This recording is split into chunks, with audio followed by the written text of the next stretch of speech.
أعوذ بالله السميع العليم من الشيطان الرجيم بسم الله الرحمن الرحيم الحمد لله وكفى وصل اللهم وسلم وبارك على الحبيب المصطفى سيدنا ومولانا محمد بن عبد الله وعلى آله ومن والاه بإحسان إلى يوم الدين.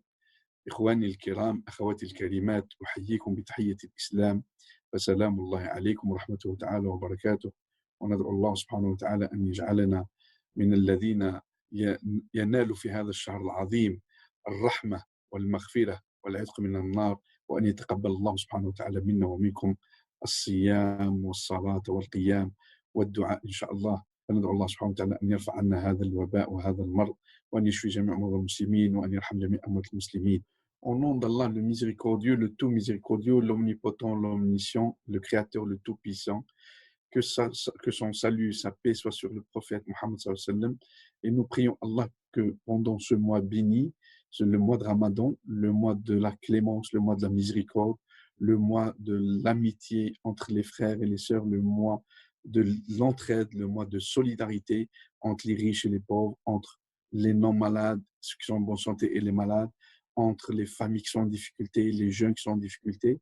Et donc, c'est pas un mois, le mois de Ramadan, c'est pas un mois de fête, de musique ou de danse, ni un mois pour manger les meilleurs plats qui puissent exister.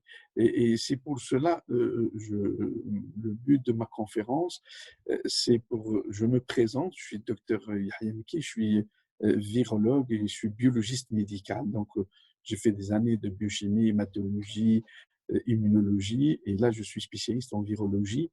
Donc, on réservera une petite partie sur le coronavirus et le déconfinement. Et donc, le but de ma conférence, c'est dire comment le ramadan est bénéfique, comment le jeûne est bénéfique et pourquoi il est bénéfique. Le mois de ramadan, Allah subhanahu wa ta'ala, il nous dit, Bismillah ar-Rahman ar-Rahim, Ya ayyuhalladhina آمنوا كتب عليكم الصيام كما كتب على الذين من قبلكم لعلكم تتقون. Subhanahu wa ta'ala, il nous dit, ô croyants, le jeûne vous est prescrit comme il a été prescrit aux peuples qui vous ont précédés, afin que vous manifestiez votre piété. Et donc, on le sait tout de suite que finalement, le jeûne, Allah subhanahu wa ta'ala, il a prescrit à des peuples avant nous, aux juifs, aux chrétiens, et donc qu'ils doivent jeûner. Mais le jeûne qu'il a instauré, Allah subhanahu wa ta'ala, qu'il a fait descendre sur le prophète Mohammed sallallahu alayhi wa sallam, pour quelles raisons? Parce qu'il y a deux raisons extraordinaires par rapport au culte musulman, par rapport à la foi musulmane. Allah subhanahu wa ta'ala, il a fait des suites des choses de telle sorte que ces suites, elles sont extraordinaires. C'est que Allah, il a recommandé au prophète de faire le ramadan. Et pourquoi faire le ramadan? Parce que c'est l'un des meilleurs mois de l'année. On a 12 mois de l'année, parce que c'est le mois où le fondement essentiel de l'islam est descendu pendant ce mois ramadan. C'est la parole d'Allah subhanahu wa ta'ala, c'est le Coran. Et le fait que le Coran est descendu pendant le mois de ramadan, on ne peut pas dire que le Coran est descendu et après il est descendu au mois de ramadan. Non, il a fallu appliquer le mois de ramadan pour le prophète sallallahu alayhi wa sallam. Et à ce moment-là, Allah subhanahu wa ta'ala a fait descendre le Coran sur le prophète. Et donc, c'est les deux fondements essentiels de l'islam et du musulman. Pourquoi c'est les fondements essentiels? Parce que le Coran, c'est lui qui nous a appris la foi, c'est lui qui nous a appris l'unicité, c'est lui qui nous a appris le tashahhud, c'est lui qui nous a appris qui c'est les prophètes qui ont précédé le prophète Mohammed sallallahu alayhi wa sallam, quels sont les trois livres sacrés qui ont précédé le Coran, la Torah, la Bible, l'Évangile, quels sont toutes les rites. Et donc, le fondement de l'islam, ils sont ces deux, j'allais dire, actes extraordinaires. L'application du mois de Ramadan par le prophète sallallahu alayhi wa sallam, il nous a transmis ça, hein, et puis le Coran qui est descendu sur le prophète. Et le Coran, c'est quoi? Le Coran, c'est pas un livre comme tout livre qu'on peut lire, qu'on peut relire, et puis c'est une histoire, et c'est fond. Non, non, non. Le Coran, c'est la parole d'Allah subhanahu wa ta'ala. Quand la personne, elle prend le livre, moi je préfère le livre que le lire sur le portable, parce que le portable, vous ne vivez pas avec. Le livre, vous vivez avec, vous touchez la feuille et vous tournez la feuille, et donc vous êtes concentré par la feuille. Et d'ailleurs, quand vous lisez le Coran sur un livre, l'idéal, la meilleure des choses, c'est sur une table, lawh, comme quand on était enfant dans nos pays d'origine, on l'écrivait nous-mêmes le matin, on effaçait avec la roche de l'argile et on écrivait nous-mêmes. L'encre, c'était quoi? On faisait brûler la laine de mouton. Une fois les brûlés, on faisait couler un peu d'eau goutte à goutte. Une fois qu'on a l'encre bien diluée, pas trop concentrée, la plume, c'était quoi? Nous-mêmes, on allait tailler les roseaux, on taille une plume. Et c'est comme ça qu'on a appris que toute plume, si on ne met pas un trou à l'angle, la pointure, elle ne marche pas. Et c'est comme ça moi, quand j'étais petit, on a appris comme cela, de cette façon-là, le Coran. Et donc, eh ben, c'est ça. Mais bon, le livre, c'est meilleur. Pourquoi? Parce que le livre, vous vous concentrez, et il repose le cerveau quand vous lisez le Coran. La tablette, l'ordinateur, l'écran, le mobile, quand vous le lisez, c'est bien. Parce que je ne veux pas dire qu'il ne faut pas le lire, c'est bien. Mais non, ça vous chauffe le cerveau, ça vous fatigue, ça vous excite. Et le fait que vous êtes excité, eh ben, on n'apprend pas à travers une vitre. Et donc, le livre, on vit avec le Coran, on vit avec. Et donc, le Coran, le mois de Ramadan, donc, vous voyez, c'est quelque chose d'extraordinaire pour le musulman. C'est les fondements de l'islam. Parce que le Coran, vous trouvez tout ce que vous voulez dans le Coran, tout ce que vous voulez.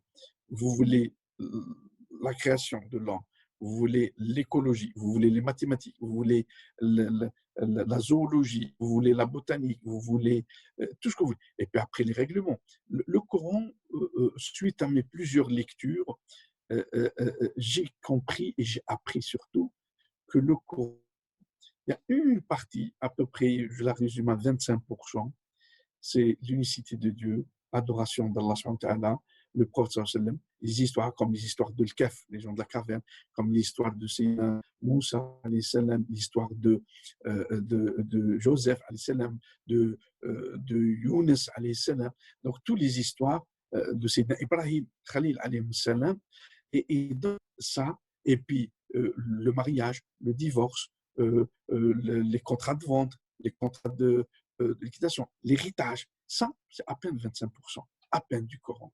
Donc 75% du Coran, c'est les sciences.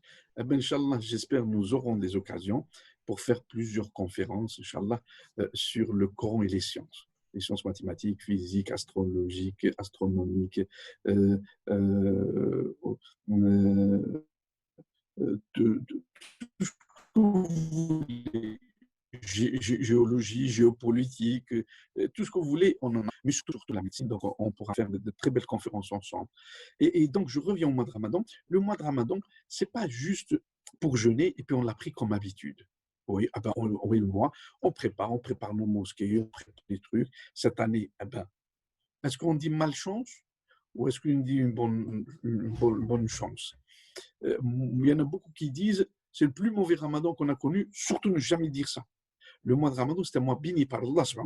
C'est une erreur monumentale si vous dites, il y en a qui insultent, il y en a qui crient, il y en a qui n'est pas content, il dit, oh, c'est le plus mauvais Ramadan, oh, on n'a pas bien vécu ce Ramadan. Non, c'est pour moi, et je l'ai dit même dans plusieurs chaînes internationales, que c'est le meilleur Ramadan qu'on va vivre, nous, en tant que musulmans, parce que c'est la première fois dans l'histoire de l'humanité depuis des siècles où on vit, surtout les deux derniers siècles, le 19e, 20e et le 21e siècle dont on vit, eh ben, à cause de cette pandémie de coronavirus, ça sera le meilleur ramadan que vont vivre les familles, les parents avec leurs enfants. Croyez-moi. Parce qu'on n'a pas de prétexte pour aller au tarawih et on ne rentre pas. On n'a pas de prétexte parce qu'il y en a beaucoup où leurs femmes ne vont pas à la mosquée. Elles font toutes seules pendant des années tarawih à la maison, ou parfois par fatigue, par faiblesse, elles ne les fait pas les tarawih parce que le mari, dès qu'il mange, il prend sa djellaba et il part au tarawih. Et la femme, elle finit la vaisselle, elle finit le truc, elle finit ainsi de suite. Et à ce moment-là, eh ben là, non. On est tous demandés, même il est souhaitable que chaque père de famille, ou même chaque individu seul, il y en a beaucoup qui vivent seuls, des étudiants, même des gens, des propriétaires d'appart, de maisons, et qui vivent seuls, eh ben, faites les tarawih dans vos maisons. Faites-les avec vos enfants, avec vos épouses. Et même, il y en a beaucoup qui disent, oui, mais je ne sais pas lire. Tu sais lire la Fatiha et tu sais lire sur l'Ikhlas, ça te suffit largement, mon frère et ma soeur, pour faire les 8 rak'at de tarawih. Et après, tu fais sur l'autre et tu termines. Et Allah, le fait que tu ne sais pas lire, mais tu as fait l'effort, et tu as fait l'effort de lire le Coran pendant le tarawih, c'est possible qu'Allah te l'expose plus rapidement et mieux que l'imam qui va réciter tout le Coran durant tout le mois. Ce n'est pas la quantité de lecture du Coran qui va te faire plus de bénéfices auprès d'Allah et plus j'allais dire, qui te rapproche d'Allah subhanahu wa ta'ala. Non, c'est ton intention, mon frère. Ton intention, le fait, tu dis, je ne sais pas. Tu sais, ne prends pas le Coran par cœur. Eh ben, tu peux ouvrir, tu sais lire l'arabe, eh ben, tu peux ouvrir le livre et lire le Coran et tu fais les tarawih. Et surtout, apprends à tes enfants, mon frère et ma soeur. Il faut leur apprendre comment faire la salat tarawih. Quel est l'intérêt de tarawih? Pourquoi on les fait? Pourquoi on se rapproche de Dieu? Parce que justement, c'est le meilleur ramadan pour moi, vraiment où les musulmans vont le vivre en famille et pas en communauté. C'est vrai parce qu'on est séparés. Heureusement, je remercie mon frère Mehdi de l'Institut européen des sciences humaines que préside le doyen monsieur l'Arbi Mchiri et que je remercie, que je félicite de m'avoir invité à donner cette conférence aujourd'hui. Et on est donc le 30 avril 2020 et on est presque à une semaine du Ramadan. Alors, hier, c'était la veille du Ramadan et on pensait comment on allait le faire. Eh bien, une semaine s'est très bien passée. On a tous essayé de lire le Coran. On a tous essayé de faire les tarawih chez soi avec ses enfants. Tant bien que mal, mais on l'a fait et on est content et on est heureux parce que ce qu'il faut respecter, il faut respecter pendant ce mois, c'est votre comportement avec Allah subhanahu wa ta'ala. Et quand on dit le comportement du musulman envers Allah subhanahu wa ta'ala, c'est le comportement du musulman avec sa famille, son épouse, elle, la femme avec son mari, avec ses enfants, les enfants avec les parents, déjà, on est en famille. Et puis avec son travail, dans le lieu de travail, dans le trajet. Et puis, quelle chance, on est tous confinés pratiquement. Bon, on travaille, ceux qui travaillent, ils ont un laissez-passer, mais ceux qui ne travaillent pas, on est tous en confinement. Quelle adorable période pour vivre ce Ramadan paisiblement, tranquillement. On lit le Coran, on est à la maison, on fait les devoirs de l'école, il ne faut pas l'oublier, mais en même temps, on apprend à nos enfants. Il y en a beaucoup qui m'ont dit, les familles, on a organisé un concours avec nos enfants. Tous les jours, on apprend une sourate. Quand elles sont les petites, juz amma. Et quand elles sont grandes, on apprend par chapitre. Voilà. Et puis, tous les jours, ils lisent un hadith. Et puis, ils responsabilisent chaque enfant. Allez, toi, tu lis, tu nous expliques ce que tu as compris. Et les parents sont là pour corriger leurs enfants et pour leur apporter le complément d'information et peut-être corriger certaines données. C'est de cela. Le prophète Mohammed sallallahu alayhi wa sallam, il a demandé à tous les musulmans d'être parmi les meilleurs de ceux qui se donnent ou de ceux qui se comportent avec le meilleur comportement. Le meilleur comportement avec soi-même, avec ma conscience, avec mon cœur, avec mon cerveau, avec mon corps, comment je protège mon corps, comment je protège mes yeux, comment je protège ma langue, comment je protège mes mains, comment je les protège. Eh bien, je protège ma langue, je ne médise pas, je ne mens pas, je ne critique pas. Comment je protège mes yeux? Je ne regarde pas les choses pas bien, surtout sur Facebook, Instagram. Puis j'ai appris aujourd'hui, moi je ne savais pas qu'il existe ce système TikTok ou TikTok. Je ne savais pas. Qu'est-ce que vous regardez sur ces trucs? Mon cher frère, ma chère soeur, qu'est-ce que vous êtes allé en train de regarder sur le Facebook en défilant ce système-là, comme ça, en défilant, et vous regardez. J'ai demandé moi à ce collègue qui m'a dit il y a TikTok ce matin. Je dis mais qu'est-ce que c'est? Moi je pensais que c'était un site d'apprendre quelque chose ou pour le coronavirus. Il m'a dit non, tout le monde met. Et je lui dis qu'est-ce qu'il met? Des femmes. Et enfin, je ne peux pas les décrire parce que je ne veux pas gâcher le ramadan et le jeûne. De tout ce que Allah nous refuse à le faire et tout ce que le prophète nous recommande à ne pas le faire. Qu'est-ce que tu as à aller voir? Des images, des vidéos, des trucs, mais vraiment qui rendent l'homme comme un animal bestial comme pas possible. Qu'est-ce que tu as à faire sur l'ordinateur, mon cher ami, pour aller voir un film? Tu peux utiliser l'ordinateur et ton portable pour lire des hadiths, pour lire le Coran, pour lire l'exégèse, pour lire l'histoire de l'islam, l'histoire de Sidna Rasulullah, l'histoire de Khadija, l'histoire de Aisha, de Hafsa, Zainab, l'histoire de Sidna Abu Bakr radiallahu anhu, Sidna Omar ibn Khattab radiallahu anhu, Sidna Uthman ibn Affan, Sidna Ali ibn Abi Talib radiallahu anhu, karramallahu wajhah, Sidna Al-Hassan al-Hussein. Comment lire Sahaba, Omar, Khalid ibn al-Walid, comment tu lis As-Sahaba, comment tu lis sur les grands tomes de sciences, l'imam Shafi'i, l'imam Abu Hanifa, l'imam Ahmad ibn Hanbal, l'imam Malik. Comment tu peux lire tout cela? C'est un mois, regardez, il est où le mois de Ramadan de 2019? Il est où? Il est passé déjà, ça fait un an, on l'a fini. Qu'est-ce qu'on a gagné? Et qu'est-ce qu'on a fait entre le mois de Ramadan de 2019 et le mois de Ramadan de 2020? Mon frère et ma soeur, le professeur sallam, il nous dit dans un hadith que entre chaque prière, les 5 prières par jour, pourquoi Allah il nous a dit Iqam salat, accomplissez la salat à ces heures précises et bien comme il faut, avec concentration, méditation. Parce que le professeur sallam, il nous a annoncé une belle nouvelle, très belle nouvelle. Il nous a dit entre chaque salat, Allah il nous efface les péchés. Il nous pardonne nos péchés. Avec chaque salat, il nous récompense par des hasanat. Vous savez, le wudu, si vous faites le wudu avec de la musique, le wudu, il est nul, il n'en a venu.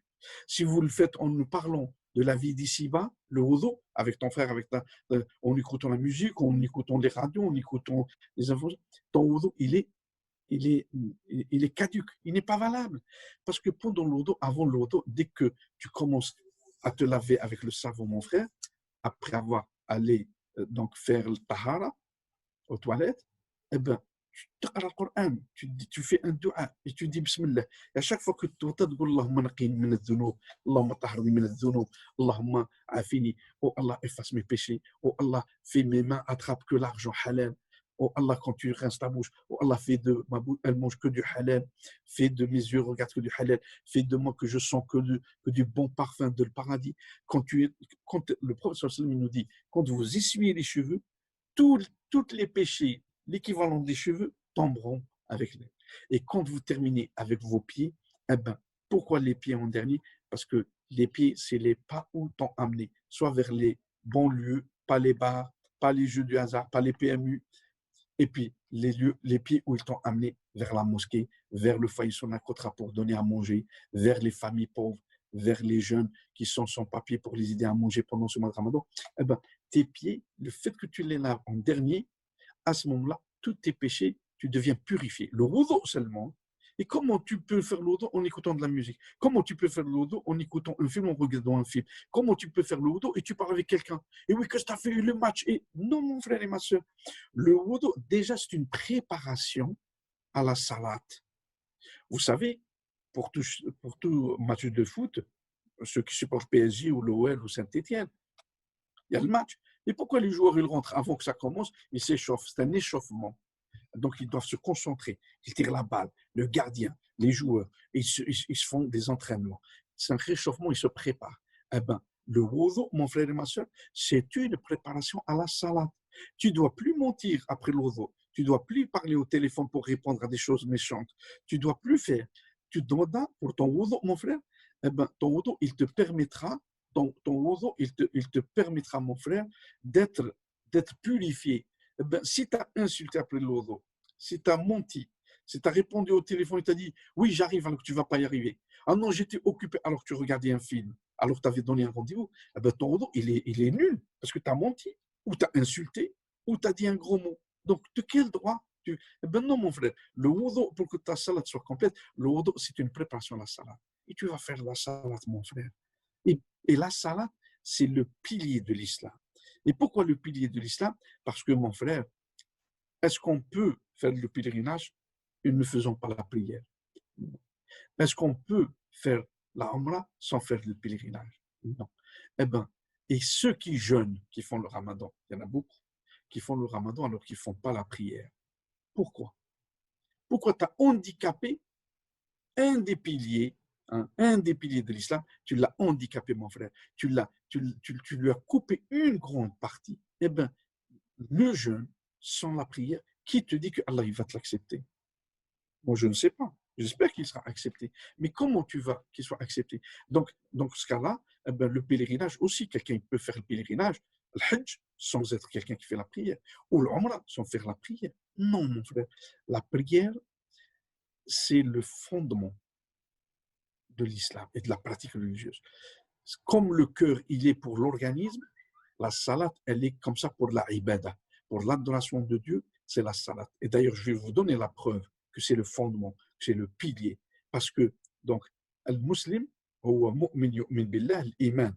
الإيمان أن تؤمن بالله وحده لا شريك له وتؤمن برسله وبكتبه الأربعة وباليوم الآخر. Ça, c'est l'iman. Hein? La foi, c'est on croit en Dieu seul et unique. On croit à tous ces prophètes sans exception, tous les prophètes, et croire aux 4 livres sacrés, la Torah, l'Évangile, la Bible et le Coran, parce que le Coran les complète. Et puis, tu crois aussi au dernier jour de la résurrection, de l'invisible, de l'au-delà. Ok? Par contre, ça, c'est l'iman, la foi. Et par contre, l'islam, c'est quoi? C'est shahadatan, ashhadu an la ilaha illallah, ashhadu anna Muhammad Rasulullah, iqamis salat, ita'iz zakat, صوم رمضان وحج بيت الله لمن استطاع إليه سبيلا. Et donc la foi, on l'a expliqué, c'est quoi les fondements de la foi. Maintenant, les fondements de l'islam, c'est tu fais la shahada, ashhadu an la ilaha illallah wa ashhadu anna Muhammad Rasulullah, et tu fais donc tashahhud, le témoignage, tu fais la salat, c'est la première, regardez. Tu fais la zakat, c'est la troisième, après tashahhud, tu fais le ramadan, c'est le quatrième, et tu fais le pèlerinage, c'est le cinquième. Ben, regardez ce que je vais vous prouver, comment je vais vous prouver, mon frère et ma soeur, que la salat, c'est le fondement de tout après le tashahhud. Après le tashahhud, bien sûr, c'est l'essentiel, la salat. Pourquoi la salat? C'est l'essentiel et c'est le principe fondamental de la pratique de l'islam. Parce qu'il y en a qui ne peuvent pas jeûner, les malades chroniques. Donc ça tombe. Et si ce malade chronique, c'est un pauvre, donc il ne donne pas la zakat. Comptez avec moi. Il ne donne pas la zakat, donc on va enlever. Donc il fait ashhadu an la ilaha illallah, tout le monde le dit. Tout le monde, on peut le dire. Donc c'est l'iman, tawhid Allah subhanahu wa ta'ala, shahadatan. La salat, elle est essentielle. C'est elle est là. Par contre, le jeûne de la zakat, un pauvre, il ne donne pas la zakat, donc on enlève la zakat. Et ce pauvre, il est malade, gravement malade, maladie chronique. Donc il ne peut pas faire le ramadan. Donc il tombe le ramadan. Et comme il est pauvre, il ne peut pas faire le hajj. Donc qu'est-ce qui reste, mon frère? Qu'est-ce qu'il te reste, mon frère et ma soeur? Il te reste le témoignage shahadatan, ashhadu an la ilaha illallah, ashhadu anna Muhammad Rasulullah, wa salat, mon frère. Que tout croyant musulman, le fait qu'il fait la shahadatan, ashhadu an la ilaha illallah, ashhadu anna Muhammad Rasulullah, je témoigne, il n'y a Dieu qu'Allah seul et unique, et que son prophète Muhammad sallallahu alayhi wa sallam, c'est le dernier prophète. Je crois tous les livres, les 4 livres sacrés, tous les prophètes qui ont précédé le prophète Muhammad sallallahu alayhi wa sallam, et au dernier jour, eh ben là, la foi liée, l'islam, et on a dit l'islam, donc il y a 2 piliers de l'islam, la shahadatan et la salat, parce que le pauvre est malade, maladie chronique, il ne fait pas le ramadan, il ne donne pas la zakat, il ne fait pas le hajj. Donc vous voyez les 3 autres piliers, donc pour avoir 5. Et qui va combler les 3 autres? Donc c'est la salat. Donc vous ne pouvez pas faire le hajj sans la salat, vous ne pouvez pas faire le jeûne sans la salat, et vous ne pouvez pas faire la zakat sans la salat. Comment quelqu'un il pratique la zakat ou comment elle sera acceptée? Le geste, il sera accepté comme don, mais est-ce que Allah il va exaucer ça comme bénédiction? Et donc, qui peut voyager aujourd'hui dans un avion sans passeport? Est-ce qu'on peut aller aux États-Unis sans passeport? Jamais, aucun. Même l'Européen, on lui exige le passeport. Les Américains, ils ont dit, c'est comme ça, le passeport. Eh ben, si on prend l'avion sans passeport, eh ben, on se trouve en prison. En prison. Eh ben, le passeport pour aller au paradis, c'est ta salat. Donc, c'est l'essentiel, c'est la salat, mon frère. Donc, d'ailleurs, la preuve, si tu ne fais pas la salat, à ce moment-là, tu es classé dans un autre rang. Vous savez qu'il y a des rangs le jour de la résurrection, le jour de l'hisab, à ce moment-là, le jour où on rencontre Allah subhanahu wa ta'ala pour le jugement, où chacun il sera jugé, chacun sur ses actes, depuis sa naissance jusqu'à sa mort, eh ben, il y aura tout de suite 2 couloirs, 2 rangs, 2. Ceux qui ont fait de la salat, ils sont là. Ceux qui n'ont pas fait de la salat, ils sont là. Et après, on va continuer. Tu n'as pas fait la salat, tu n'as pas fait l'essentiel. Tu n'as pas pensé à Allah les 5 fois par jour. Tu n'as pas pensé à Allah le Jumu'ah. Tu n'as pas pensé à Allah le Tarawih. Tu n'as pas pensé à Allah le Salat l'Eid. Eh bien, qu'est-ce que tu as fait? Paf, tu es là. Et on a dit maintenant, on a montré l'importance, juste comme ça pour comprendre l'importance de la salat, c'est al-Hajj, c'est al-Umrah. qui peut aller à l'Hajj ou l'Umrah alors qu'il ne fait pas de prière? Non. Donc, alors qu'on peut faire l'Umrah et le Hajj et ne pas jeûner parce qu'on est malade. Par contre, si on est pauvre, eh ben, on ne peut ni faire le Hajj, ni l'Umrah, ni le Ramadan, malade, ni malade et pauvre. Donc voilà, il te reste ça. Et donc, mon frère, j'insiste sur la salade parce que c'est la clé de tout. La clé de la bonne santé, la clé du bonheur, la clé de la réussite, la clé de la bonne épouse, la clé de la bonne famille, la clé des bonnes progénitures, la clé de meilleur risque des biens, la clé de la bénédiction. Et ça, la salade, pourquoi elle s'appelle la salade? Parce que le mot salade, c'est là. Et c'est là, c'est que dès que tu te mets sur ton tapis, soit chez toi, soit dans ton bureau, soit à l'extérieur, soit à la mosquée, dès que tu dis Allahu Akbar, même quand il y a l'imam, dès que tu dis Allahu Akbar, tu es en lien direct avec Allah subhanahu wa ta'ala. Tu dis ce que tu veux, tu lis, tu pries ce que tu veux, et Allah, il t'exaucera.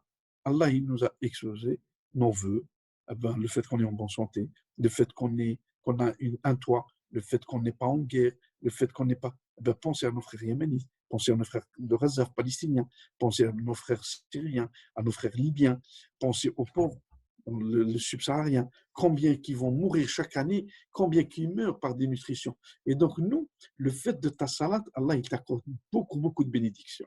Et la salade, c'est quoi aussi? La salade, c'est la santé.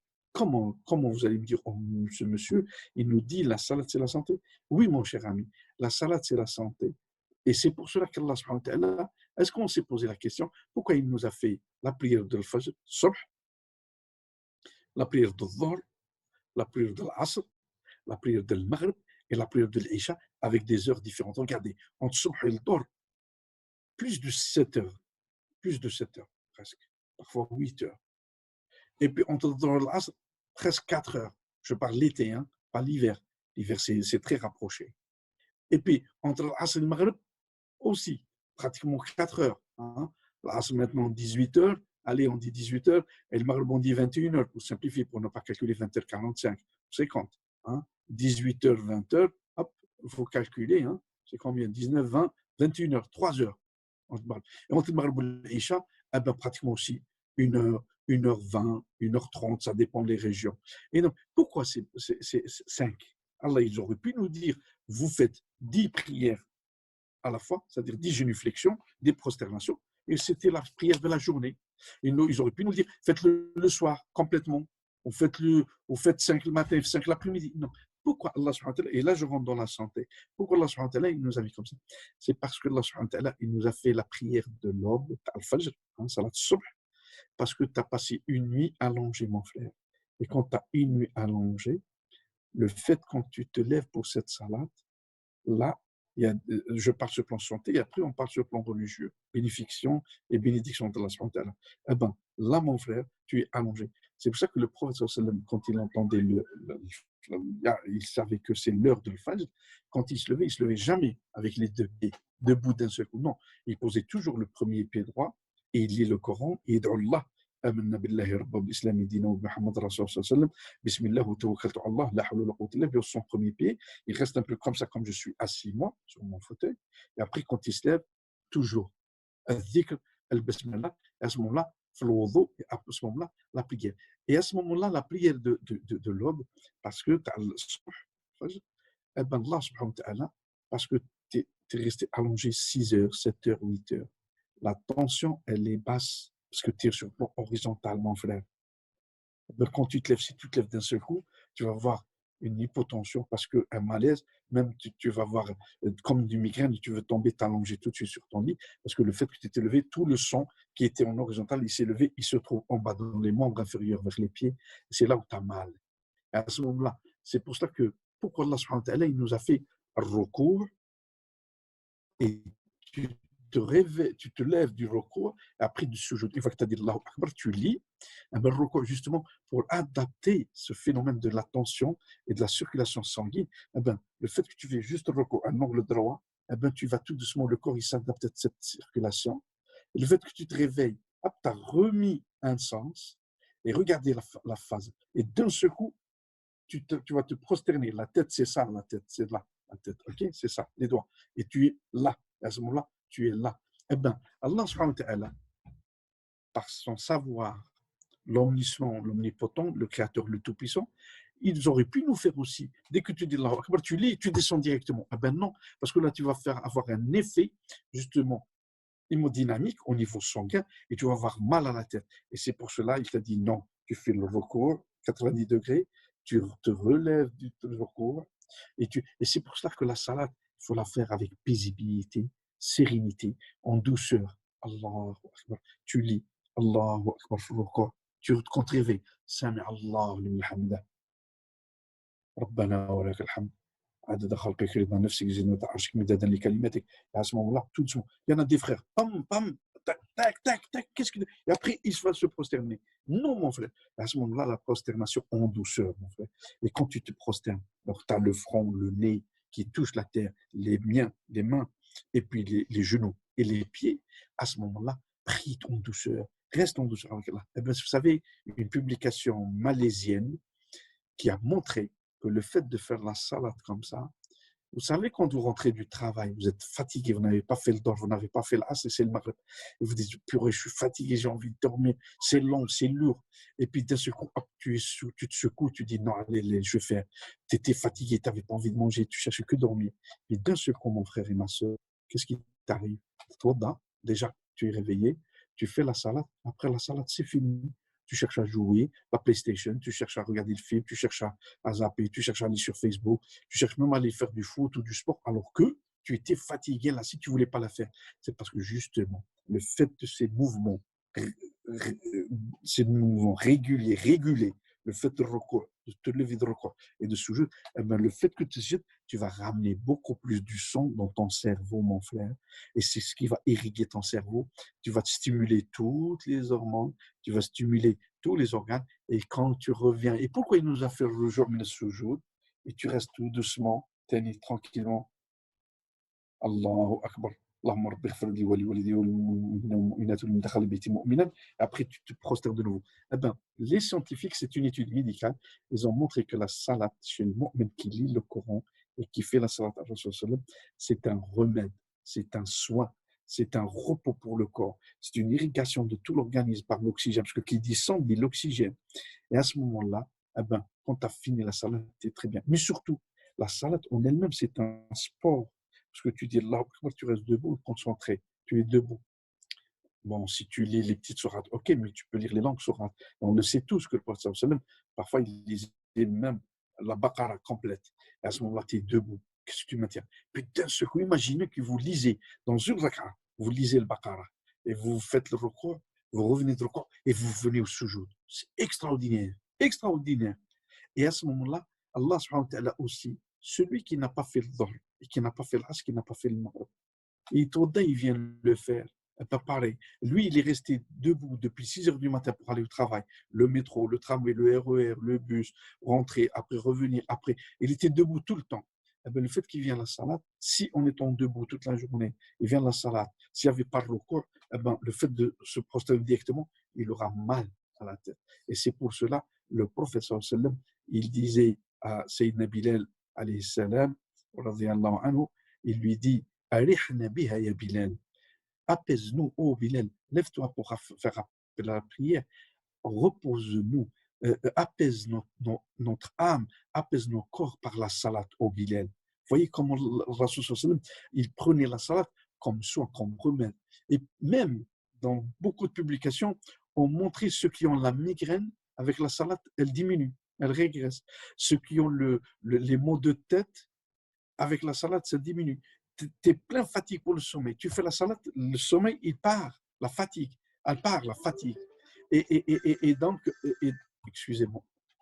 Et donc, chers frères, chères sœurs, la salade, en même temps, regardez, quand je me lève même pour montrer les gestes, je m'excuse.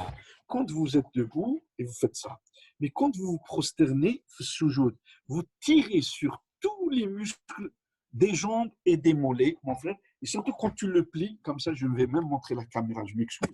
Quand vous montrez, vous pliez là. Regardez comment vous tirez sur les muscles ici. Eh ben, on fait même les gestes, hein, par cette conférence. Je m'excuse parce qu'il faut être pratico-pratique. Eh ben, mon frère et ma soeur, le fait de se prosterner, toucher, d'ailleurs, quand vous posez vos mains, باش ديروا تحيات لله زكية الله touchez vos muscles et vous allez voir comment ils sont étirés. Eh bien, la salade, c'est du sport. Les bouddhistes, les asiatiques qui font le yoga, eh ben, notre yoga, mes chers frères, mes chères sœurs, c'est notre sport. Donc, la salade, c'est de la santé. Elle régénère l'oxygène, elle régénère le sang. Comment elle régénère le sang? Parce que le fait que vous soyez debout et longtemps tarawih, vous savez que les globules rouges, ils meurent où? Ils meurent au niveau des talons, parce que quand on les écrase, on est debout avec le poids. Donc ça circule, ça circule. Et c'est pour cela que le sportif, pourquoi la marche, c'est très bon, et pourquoi le footing, c'est très bon, parce que quand vous courez, quand vous marchez, donc vous êtes en train d'appuyer sur le sang, il circule vite, vite, vite, vite. Donc on filtre le sang, et à ce moment-là, on régénère le sang, et même les globules rouges. Pourquoi? Celui qui court, la meilleure course et le meilleur footing, c'est en montagne, c'est pas en bas, c'est pas vers les quais, c'est quand vous montez dans les collines, dans les montagnes, parce que l'oxygène diminue, donc vous produisez plus. Eh bien, la salade, pareil. Et la salade tarawih, vous imaginez, vous faites tarawih pendant un mois.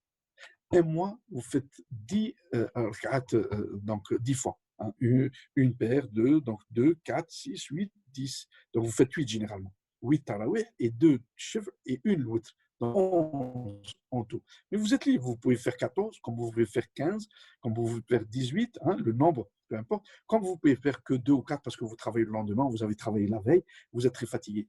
Donc voilà, la salade, c'est la santé, elle régénère des nouvelles cellules, c'est du sport et surtout, il y a aussi le sport spirituel. Parce qu'il y a aussi une autre publication, et américaine et indonésienne et malaisienne. Ils ont fait des enregistrements donc, sur une cinquantaine de musulmans avec des appareils d'enregistrement, des électroencéphalogrammes, et ils ont fait une cinquantaine des non-musulmans, des enregistrements. Et ils leur ont dit, dans 2 salles différentes, les uns à côté des autres, donc la salle des musulmans et la salle des non-musulmans, et ils ont fait cette étude, et allez-y, faites la prière. Les non-musulmans, on leur a appris juste à faire les gestes, en leur précisant des durées, c'est-à-dire la même durée. C'est-à-dire, on a tablé, si je lis Sabbih, la première rak'a, et Ida Zulzilat, la deuxième, on a mis la première, c'est, allez, 8 minutes, la deuxième, c'est 5 minutes, par exemple. On leur a dit, voilà, vous faites un rythme de, par exemple, 5 minutes de Faddor, 5 minutes pour la première de 5 minutes. Donc, allez, en tout, 15 minutes, par exemple, l'étude. Et je l'ai l'étude. Eh bien, on a comparé. Eh bien, subhanallah al-azim, il faut dire avec moi, louange à Dieu, l'omnipotent, l'omniscient, le créateur du tout-puissant, subhanallah, alhamdulillah, wa la ilaha illallah. Eh bien, on a trouvé les enregistrements, les électroencéphalogrammes des musulmans qui lisent le Coran. Ce sont des enregistrements différents de ceux qui ne lisent pas le Coran et qui n'ont pas la foi de l'islam, alors qu'ils ont fait la même geste, la même salade, la même durée. C'est extraordinaire. Vous me dites, mais vous me ramenez tout ça. Eh bien, j'ai toutes les publications, celui qui veut que je lui montre, je lui montre. Maintenant, on va parler sur le ramadan et la santé, mon frère. Donc, vous voyez, j'ai commencé par la salade, qui est le pilier. Et on va parler du deuxième, le ramadan, parce qu'on est le mois de ramadan. Et vraiment, je remercie mon ami Othman et M. Bchiri, le doyen de l'Institut européen des sciences humaines, de m'avoir invité, m'avoir donné cette chance d'être parmi vous aujourd'hui. On a parlé de la salade et le ramadan. Le ramadan, on sait tout, ça, je ne vais pas expliquer. Jeûner de l'fajr, hein, ne plus manger, ne plus boire, ne plus fumer, ne plus de rapports sexuels, jusqu'au coucher du soleil. Le ramadan, c'est ça. Voilà, c'est tout, hein, c'est réglé. Ben non, mon frère. Le ramadan, c'est aussi, il y a plusieurs paramètres au ramadan, ou plusieurs facteurs qui définissent le ramadan. Le ramadan, on va parler plus santé. Le ramadan, c'est un repos du corps. Alors, normalement, on dit le contraire. On dit c'est la paix. D'ailleurs, moi, beaucoup d'amis français me disent, Purée, mais vous faites souffrir votre corps. Purée, mais c'est pénible. Moi, je ne pourrais jamais faire ce que vous faites. Ah ben non. Le ramadan, c'est un repos du corps. Comment on repose le corps? Ben, on repose l'estomac, on repose les intestins, on repose la vessie, on repose tout. On repose les reins, on repose le cœur, on repose le foie, on repose toutes les glandes, les surrénales, l'hypophyse, l'hypothalamus. Tout est en repos, même les muscles. Donc, c'est un repos. Donc, c'est une pause. Donc, qui dit repos dit bienfaisance. Donc, dit quelque chose de bien. Un repos, c'est quelque chose de bien pour le corps. Le sommeil, qui peut ne pas dormir 48 heures? Qui peut ne pas dormir 48 heures? Eh bien, personne. Au bout de 24 heures, tu dois dormir. Eh bien, la torture, qu'est-ce qu'on fait? D'ailleurs, ils disent la torture chinoise, c'est qu'ils ne te laissent pas dormir. Tu ne fermes pas les yeux en te stimulant, en te stimulant. Donc, tu seras lessivé. Eh bien, comme Allah subhanahu wa ta'ala, il nous a fait le sommeil, repos pour le corps, tu vas te reposer. Et d'ailleurs, tu dors, tu dors, tu dors, et à un moment donné, tu te lèves tout seul. Personne ne vient te réveiller. Ni réveil, ni maman, ni papa, ni épouse, ni ami, ni rien, ni bruit, ni rien. Parce que ça y est, c'est bon. Le corps, il s'est reposé comme quelque chose de bien-être. Le sommeil, c'est la santé. Et donc, le sommeil, c'est la santé, ça fait reposer tout le corps. Tu reposes même le cerveau. Il n'y a que le cœur qui reste travailler et le rein. Bien sûr, le foie, le poumon, parce que tu as l'oxygène. Mais tout est au ralenti pendant le sommeil. Et c'est pour ça Allah subhanahu wa ta'ala, il nous dit وَجَعَلْنَا النَّوْمَ سُبَاتًا وَجَعَلْنَا النَّوْمَ سُبَاتًا. Dans le mot subat, وَجَعَلْنَا اللَّيْلَ لِبَاسًا وَجَعَلْنَا النَّهَارَ مَعَاشًا. Allah subhanahu wa ta'ala, chaque chose, il l'a défini. النَّوْمَ سُبَاتًا, le sommeil, repos, paisibilité, repos de tous les organes, pour que tu redémarres le corps le lendemain pour aller travailler dans le sentier d'Allah, pour rester le serviteur d'Allah, ingénieur, menuisier, éboueur, pharmacien, femme de ménage, nourrice, assistante, quel que soit ton métier, quand tu te lèves le matin et tu as en bonne santé et tu es vivant, tu dis louange à Dieu qui m'a rendu mon âme et qui m'a donné ce bonheur de sommeil et je vais travailler dans mon travail et en adorant Dieu. Et donc, comme le sommeil, c'est toute la santé, et la preuve, si tu ne dors pas 24 heures, tu es malade, 48 heures, tu es à l'hôpital, tu ne peux pas. 72 heures, ce n'est pas possible, tu tombes, ça y est. Eh ben, le ramadan, c'est le sommeil qu'Allah subhanahu wa ta'ala nous l'a donné pour faire reposer le corps, mon frère et ma soeur. Tu reposes de ne pas apporter à boire, à manger pendant 14 heures, 16 heures, 15 heures, 17 heures, selon la période du mois de Ramadan. Quand c'était juin, c'était presque 17 heures, 18 heures de jeûne. Maintenant, on est presque entre 14 heures et 15 heures de jeûne. Et donc, mon frère, le fait de ne pas apporter à boire et à manger, normalement, on doit avoir mal. Ce que je dis, ce n'est pas cohérent. Comment? Je ne bois pas, je ne mange pas, et vous me dites que c'est de la santé. Oui, mon frère, il y a plus de 1152 articles publiés mondialement.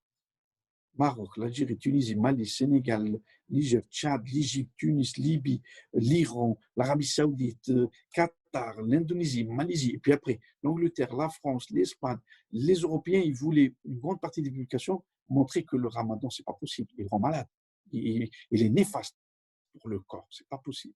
Ah ben, ils ont trouvé tout le contraire. Et la majorité des publications des pays musulmans, ils voulaient voir surtout l'effet du ramadan sur le diabétique, l'effet et donc en conclusion, je ne vais pas vous donner les résumés de tous ces articles, mais en conclusion, en méta-analyse de l'ensemble de ces articles, qu'est-ce qu'on est arrivé? On est arrivé, et là vous dites avec moi, mon frère et ma soeur, Subhanallah, Alhamdulillah, wa la ilaha illallah, Allahu Akbar. Louange à Dieu, l'omnipotent, l'omniscient, le créateur, le tout-puissant, le miséricordieux, le tout miséricordieux. Louange à Dieu, louange à Dieu. Allah subhanahu wa ta'ala, le fait de jeûner le premier jour, on a un peu mal, parce qu'il y a une déstabilisation, il y a un manque d'apport. Et puis le deuxième jour, un peu, puis dès le troisième jour, ça y est, on rentre dans le rythme, on n'a plus besoin. Et même, maintenant, on ne mange pas beaucoup le soir. Et même, on n'a pas trop soif comme l'été. On boit moins, on mange moins, on boit moins et on jeûne toute la journée. Qui peut nous donner cette force? Pourquoi tous les non-musulmans disent, mais moi, je ne pourrais jamais, je mourrai. Moi, beaucoup de collègues, ici même, là où je suis, ils nous disent, mais moi, je ne pourrais jamais gagner, je mourrai. Mais au moins boire. Et tu ne fumes pas? Non. Je ne fume pas, je ne bois pas, je ne fais pas ceci, je ne fais pas cela, de lever du soleil de lever du jour, l'aube, jusqu'au coucher du soleil. Eh bien, c'est la foi, mon frère et ma soeur, qui te donne cette force. C'est la foi que nous donnons, nous, à nos enfants, qu'on leur apprenne à jeûner petit à petit. On leur commence par 4 heures, on leur commence par une demi-journée, selon l'âge, on commence par 8 heures, on commence le matin, on leur donne un petit déj, et puis après on les fait enlever le repas de midi pour les habituer, parce que c'est avec l'habitude. Mais nous, en tant qu'adultes, c'est la foi, c'est l'amour d'Allah, c'est l'amour de son prophète, c'est l'amour de Sahaba, c'est l'amour de Ummahat al-Mu'minat, c'est l'amour du Coran. C'est cela qui nous donne cette force pour jeûner. Parce que tu dis je jeûne pour qui? Vous savez, le mois de Ramadan, Allah il l'a spécifié. Où il a dit, Allah subhanahu wa ta'ala, tous les mois de l'année sont à mon serviteur. Et le mois de Sha'ban, c'est au prophète sallallahu alayhi wa sallam. Allah subhanahu wa ta'ala dit. Mais ce hadith, le Rasul sallallahu alayhi wa sallam, qui nous explique cela. Il dit, mais Allah subhanahu wa ta'ala, il nous dit dans le hadith, le Rasul sallallahu alayhi wa sallam, il dit, Shahru Ramadan, li wa ana ajzi bihi man asha. Allah subhanahu wa ta'ala, il dit, ou kayfa asha. Allah subhanahu wa ta'ala, il nous dit, tous les mois de l'année sont à mon serviteur. Mais le mois du Ramadan, c'est à moi, c'est-à-dire à Dieu, c'est à moi. Et moi, je récompenserai mon serviteur selon ce que je veux. Et je lui donnerai, je pourrai lui multiplier les hasanat par 1000, par 10 000, par 100 000, par 500 000. C'est comme il veut lui, ou par 1 million. Et donc, l'importance du mois de Ramadan, mon frère, c'est de la santé. On a parlé de la santé et la prière. On est en train de parler de la santé du mois de Ramadan. Le fait, dès le 3e jour, Allah subhanahu wa ta'ala, il nous a mis une horloge biologique. C'est un biologie FDET. Cette horloge biologique, eh ben, elle va recommander au rein, au foie, au cœur, à tout. Et il n'y a plus d'eau qui rentre de telle heure à telle heure. Il n'y a plus de nourriture. Il n'y a plus de sucre. Il n'y a plus de pâte. Il n'y a plus d'amidon. Il n'y a plus de fer. Il n'y a plus. Donc, à ce moment-là, l'horloge, c'est quoi? C'est 2 glandes, l'hypophyse et l'hypothalamus dans le cerveau, qui commandent les glandes surrénaliennes, qui sont 2 chapeaux sur les reins, et qui vont réguler toute la fonction rénale, hépatique du foie, cardiaque, pulmonaire, pancréatique, de la rate, tout cela. Eh bien, qu'est-ce qu'on a constaté? Le fait qu'on n'apporte pas de sucre, qu'on n'apporte pas de nourriture, qu'on n'apporte rien, ni de gras, eh bien, le corps, il commence à puiser ses stocks. Ces stocks qui sont où? Les stocks qui sont dans les muscles. Le foie, c'est un muscle. Le rein, c'est un muscle. Le cœur, c'est un muscle. Mais surtout, c'est les muscles qui sont sous la peau. Hein. Les muscles du bras, de l'avant-bras, des jambes, du dos, des mollets. Eh ben, c'est pour cela, mon frère et ma soeur, le fait que tu jeûnes, eh ben, ce jeûne, il va te permettre d'éliminer, pourquoi c'est la santé, d'éliminer beaucoup de cellules qui sont pleines de produits toxiques. Qu'est-ce que c'est que ce produit toxique? Tu sais quoi? Et imaginons qu'est-ce qu'on mange par jour. Et regardez les conservateurs qui sont dans ces produits. Vous avez mangé un jour un tacos, vous avez mis combien? 3 sauces? La burger, l'algérienne, la mexicaine, la tunisienne, la salade, comment on l'appelle? La salade, je ne sais plus comment on l'appelle, une sauce barbecue, voilà. Et toutes ces sauces. Imaginez qu'est-ce qu'il y a comme conserve là-dedans. Et puis, on prend toutes ces boissons de couleur rose, rouge, vert pendant le mois de Ramadan. Regardez tout ce qu'il y a comme produits chimiques dedans, déjà. Donc ça, c'est de l'année. Et c'est de là que vous arrivez à éliminer toutes ces cellules toxiques, tous ces produits toxiques. Et vous régénérez les cellules. Le fait de jeûner, vous régénérez les cellules. Et vous savez, donc il y a une régulation. Les reins, ils filtrent le sang. Dans chaque corps d'un individu être humain, adulte, vous et moi, ma soeur, vous et moi, mon frère, eh bien, le rein, il filtre les 5 litres. Tout le temps. Tout le temps, ça tourne le sang. Hein. Pour pomper le sang, il passe par donc le cœur, il pompe le sang, il va le faire tourner dans tout le corps, il va revenir passer par les reins, il va passer par les poumons pour prendre l'oxygène, après relarguer le sang vers le corps pour oxygéner le corps. Tout. De l'orteil, petit orteil jusqu'au cerveau. Le sang, il va oxygéner ton corps. Après, il va repasser dans le cœur. Et cette filtration, eh ben, quand tu mangeais et tu buvais beaucoup tout le temps, toutes les boissons gazeuses, le coca, le Pepsi, le Sprite, le Coca Zero, donc le rein, il filtre, mais il filtre en plus ces produits toxiques. Le foie, il puise, il absorbe. Il absorbe aussi ces produits toxiques. Avec toutes ces sauces, tout ce magma. Eh bien, le ramadan, le fait que tu n'as pas été le matin chez le tacos, ni l'après-midi, ni le kebab, ni sauce, eh bien, t'as permis de reposer mon frère et ma soeur dans le corps de tous ces produits toxiques. Et qu'est-ce qu'ils vont faire? Ils vont s'éliminer petit à petit. Le fait de les éliminer, le fait qu'il n'y a plus d'apport, eh bien, le corps, il a besoin. Regardez, depuis ce matin, je parle, je discute, je travaille, je fais la salade, je fais. Eh bien, qu'est-ce qui se passe? Il se passe, il y a quelque chose, un phénomène de biologie que Ar-Rasul sallallahu alayhi wa sallam, il a dit, إن لخلوف فم الصائم أطيب عند الله من ريح المسك. Le prophète sallam a dit que l'odeur de la bouche, la saveur de la bouche du jeûneur du Ramadan, elle est meilleure comme parfum, le meilleur parfum, le meilleur des meilleurs parfums, plus que le jasmin. Pourquoi il a dit ça, le prophète sallam? Parce que vous savez que pendant le Ramadan, on a une haleine, même si vous l'avez 10 fois avec le dentifrice, ça ne sert à rien, mon frère. Lave-toi après le suhour, avant que le adhan, lave-toi les dents, bien sûr, après le suhour, après le repas du soir aussi, hein, de 21h, eh ben, lave-toi les dents aussi, quand tu vas à la tarawih, et puis quand tu sahab, lave-toi les dents. Mais la journée, ça ne sert à rien. Tu dis, j'ai honte de cette odeur. Non, tu n'as pas honte, mon cher ami. Ça, c'est de la biochimie. Pourquoi cette odeur? Parce que, mon cher ami, avant le ramadan, tu mangeais, tu apportais le sucre. Donc le foie, le sucre, il lui arrivait directement. Il n'y a plus d'apport de sucre. Le foie, pour travailler, pour malaxer tout, pour produire les facteurs de coagulation, l'hémostase, pour produire les cellules, pour produire tout, le rein pour filtrer, le cœur pour battre, hein, eh ben, tout cela, il n'y a pas de sucre qui arrive. Donc qu'est-ce qu'ils vont faire? Le foie, il va prendre le sucre qui est stocké dans les muscles. Et le fait que ce n'est plus le cycle de Krebs qu'il utilisait avant le ramadan, il n'utilise plus ce cycle. Il utilise un cycle autre qui utilise, il brûle directement le glucogène, il brûle directement, il consomme directement le sucre qui est dans tes muscles, eh ben, ça libère les corps cétoniques. Et l'odeur que tu as l'odeur des corps cétoniques. Même aussi l'urine du ramadan, elle n'est pas du tout pareille que l'urine en dehors du ramadan. Elle a aussi une odeur autre. Pourquoi? Ça, c'est de la biochimie, la biologie et biochimie. Et donc, vous voyez comment le professeur nous a dit donc, le corps cétonique que tu libères l'odeur, mon cher ami, il ne faut pas avoir honte de cela. C'est ton odeur, ça va passer. Mais ça ne sert à rien de mettre un parfum. Parce que ça reste, elle est là. C'est ce que tu consommes. Ça est d'une. Deuxièmement, il y a un autre phénomène, mon frère et ma soeur. C'est un phénomène très. Il n'était pas connu dans les années 80 en médecine. On l'a découvert que dans les années 90 et moi j'ai fait un travail là-dessus à l'époque, quand j'étais jeune assistant. Ce phénomène, c'est que vous savez, mon frère et ma soeur, qu'Allah subhanahu wa ta'ala, il nous a dit un verset, c'est étonnant, hein, mais on fera une autre conférence, Inch'Allah, sur le Coran et la médecine. Allah, il nous a dit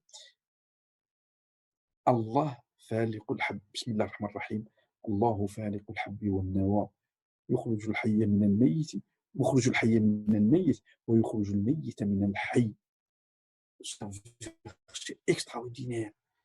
Comment ça se fait le Coran, le prophète, comment il a su que la cellule elle a un noyau? Vous savez, le virus, le coronavirus, c'est quoi? C'est une cellule, une enveloppe, il a une capsule, il a le noyau. Dans le noyau, là, il y a l'acide nucléique, l'ARN. Eh bien, Allah subhanahu wa ta'ala, il y a 1441 ans, il nous a expliqué la cellule, le noyau, la graine, et comment il fait sortir le vivant du mort, et comment il fait sortir le mort du vivant. Eh bien, ce phénomène, comment on l'appelle maintenant, mon cher frère, ma chère sœur? C'est l'apoptose, la mort programmée, la mort cellulaire programmée. Vous voyez, le prophète nous a dit que c'est Allah qui divise les noyaux cellulaires, les chromatines. Allah nous dit qu'il divise la graine. Une graine, elle donne deux, elle pousse, et qu'il divise le noyau. Vous voyez, le café, il est divisé en deux, le noyau des dattes divisé en deux, le noyau de la pêche, la pomme, vous la divisez, vous la coupez en couteau au milieu, vous la voyez en deux, tout est en symétrie, en deux. Et nous, moi, quand je me suis développé en tant que fœtus, mais avant qu'il y ait fœtus, dès que le spermatozoïde est pénétré dans l'ovule de ma mère, qu'Allah ait leur âme, Allah yarhamhum, qu'il miséricorde et rahma et clémence d'Allah sur eux, ils sont morts tous les deux, Allah yarhamhum, et ben, dès qu'il y a une rencontre, qu'est-ce qu'il a fait Allah subhanahu wa ta'ala? Il a fait diviser cette cellule en deux. Et donc, qu'est-ce qu'elle a pris en deux? Eh bien, il a divisé le noyau, il a divisé les chromatines en deux, et ça fait deux cellules. Après 4, après 8, après 16, après 32, eh ben, c'est le blastomère, hein, après hein, l'embryon. Hein, l'embryon. Et donc les cellules, donc ce qu'on appelait la méiose, la mitose, hein, la méiose, eh ben c'est cela la phénomène. Eh ben Allah il nous l'a dit dans un verset, Inna Allah Il fait sortir du vivant le mort et du mort le vivant. Eh ben, qu'est-ce que je vous ai dit? Le fait qu'on ne mange pas, qu'on ne boit pas la journée, beaucoup de cellules meurent, alors qu'elles étaient vivantes. Elles meurent. Et d'autres, du mort, il sort le vivant. Le fait qu'elles meurent, eh ben, le spermatozoïde, quand il est éjaculé par le papa, eh ben, à ce moment-là, il est mort, il est sorti. Mais de là, l'ovule, elle est tombée de l'ovaire. Le fait qu'elles sont rencontrées, c'est fini. Et qu'est-ce qui va sortir là, de ces deux éléments? Eh ben, il m'a sorti moi et vous en tant qu'être humain. Eh ben, Allah subhanahu wa ta'ala, il nous a fait dans le corps humain des cellules, et toute cellule dans le corps humain, elle a une durée de vie. C'est ça Allah subhanahu wa ta'ala qu'on dit, مخرج الحي من الميت ويخرج الحي الميت من الحي. Et là, il nous dit, Allah subhanahu wa ta'ala, que toute cellule, regardez, les globules blancs, 5 jours de vie. Tout globule blanc qui est né, au bout de 5 jours, il meurt, physiologiquement. Les plaquettes sanguines, tous les 5-7 jours. Le globule rouge, 120 jours. Les cellules de la peau, mon frère et ma soeur, tous les 15 jours, elles meurent et elles partent. Soit tu les frottes au hammam et elles vont tomber, tu ne frottes pas au hammam du tout. Elles partent avec tes vêtements dès que tu enlèves. D'ailleurs, mettez-vous en face du soleil, enlevez votre t-shirt ou votre tricot de corps, le tissu, et vous le et vous allez voir le nombre de cellules, mais c'est extraordinaire. La cellule, on la voit au microscope, mais vous voyez comme des poussières. Toutes ces poussières, c'est les cellules du derme. Allah subhanahu wa ta'ala, il nous a fait ça. Vous savez, mon frère et ma soeur, le mois du Ramadan, le jeûne du Ramadan, il te fait régénérer ces cellules plus rapidement possible. Il élimine les cellules toxiques, il régénère. Et ces cellules, elles sont fabriquées où? Les plaquettes sanguines, les lymphocytes B, les lymphocytes T, les cellules NK natural killers, les cellules T8 cytotoxiques, les globules rouges, ils sont fabriqués où? Eh ben, dites avec moi, subhanallah, alhamdulillah, ils sont fabriqués par la moelle osseuse. Et comment ils sortent dans le sang? Eh ben, ils sortent dans le sang par des vaisseaux qui sont collés sur l'os, sur l'os. L'os, il est couvert par plein de vaisseaux. Eh ben, ils sortent de l'os. Hop, regardez, ils sortent de l'os, ils sortent, hop, ils sortent de la moelle, ils tombent dans la circulation sanguine. Vous voyez? Regardez, je fais l'inverse. Je fais l'inverse. Ça, c'est la moelle. Et là, c'est le sang, les vaisseaux. Eh ben, ils sortent comme ça, hop, ils tombent, et à ce moment-là, ils sont relagués dans le sang. Eh ben, ces cellules qui naissent au niveau de la moelle, elles ont une durée de vie. Et donc, Allah il nous dit, toute chose a une durée déterminée. Moi-même, mon frère, ma soeur, toi-même, ma soeur et mon frère, on a une durée déterminée. On sait la date de naissance, mais on ne sait jamais la date de départ, le dernier voyage, retour à Allah subhanahu wa ta'ala. Donc, toute cellule a une date déterminée. C'est pour ça que je vous ai parlé au début d'une horloge biologique, mon frère et ma soeur, parce que cette horloge, elle va réguler tout. Et donc, on a parlé du sucre, comment il est consommé, on a parlé de régénération des cellules, on a parlé de renouvellement des tissus, on a parlé aussi, surtout, des hormones. C'est pour cela que je vais finir avec beaucoup de conseils très, très importants. C'est pour cela que, normalement, maintenant, beaucoup de publications des non-musulmans ont créé même, qui leur ont permis même de créer des cliniques, ils ont mis en place des cliniques, ils ont construit des cliniques. Et ces cliniques, qu'est-ce qu'ils font? Eh bien, ils font jeûner les malades, pardon. Le jeûne, ils font jeûner un jour sur deux certains malades. D'autres, ils leur font jeûner 3 jours par mois. D'autres, ils font un jeûne de 3 semaines. Et ils ont constaté que grâce au jeûne, on lutte contre le cancer et on guérit du cancer.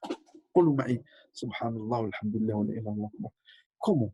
Eh bien, parce que justement, jeûner, ça permet d'éliminer les cellules cancéreuses. Et on sait que les cellules cancéreuses, elles sont très consommatrices en sucre.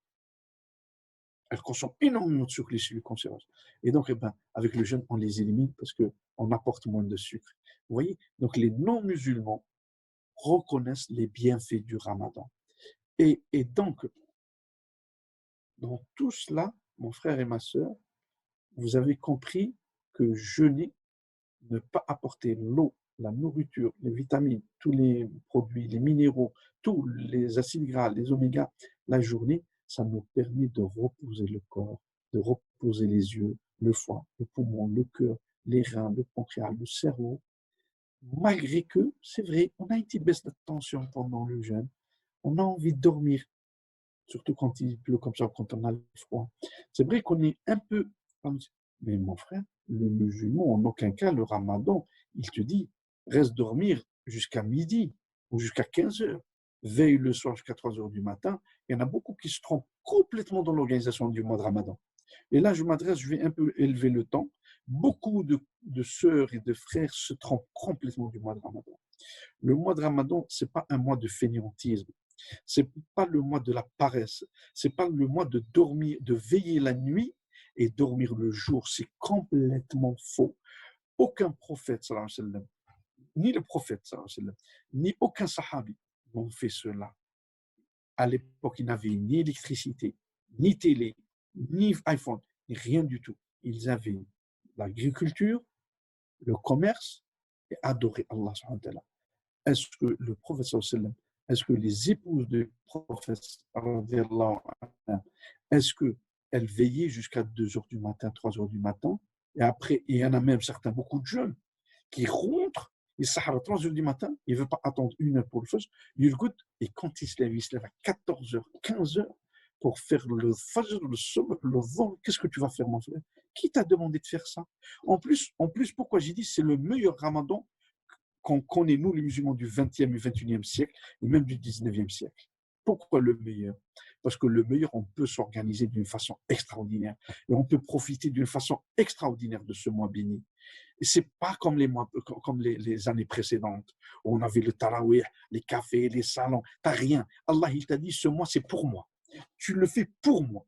Et tu te réserves à moi, mon frère. Mais pas ne pas veiller sur Facebook toute la nuit, manger tout ce que tu veux, boire toutes les couleurs et ne pas dormir en écoutant la musique ou en faisant des trucs, en regardant des films et des épisodes. Et après, tu te couches à 3h30, 4h moins quart et tu te lèves à 15h. Ah ouais, toi, تصلي. شو تصلي الظهر؟ توجد روحك العصر. Tu te prépares pour le Dhuhr ou pour l'Asr. Le Dhuhr, il est passé, le Subh, il est passé, toutes les bénédictions d'Allah. Et pourquoi tu n'as pas attendu pour faire Al-Aql, le Subh, et tu t'endors? Et pourquoi? Qui t'oblige de faire ça? Quel est le rythme? Quel est l'article? Ou qui t'a conseillé de faire ça? Ma sœur musulmane, mon frère musulman, mon frère qui a embrassé l'islam, ma sœur qui a embrassé l'islam, ceux qui sont devenus musulmans, parce que moi, j'aime pas le mot conversion. Je convertis l'euro en dollars, mais je ne convertis pas un frère, François ou Martine ou Françoise. En islam, je dis, il a embrassé la lumière d'Allah, il a embrassé l'islam. Mes frères et mes sœurs, je vous félicite pour ce mois de Ramadan et je vous félicite de ce que vous faites comme effort. Mais il faut corriger beaucoup d'erreurs commises par nos frères et nos sœurs. Les jeunes, moins jeunes, plus jeunes, beaucoup d'erreurs. La première erreur, je vais parler du plat de nutrition.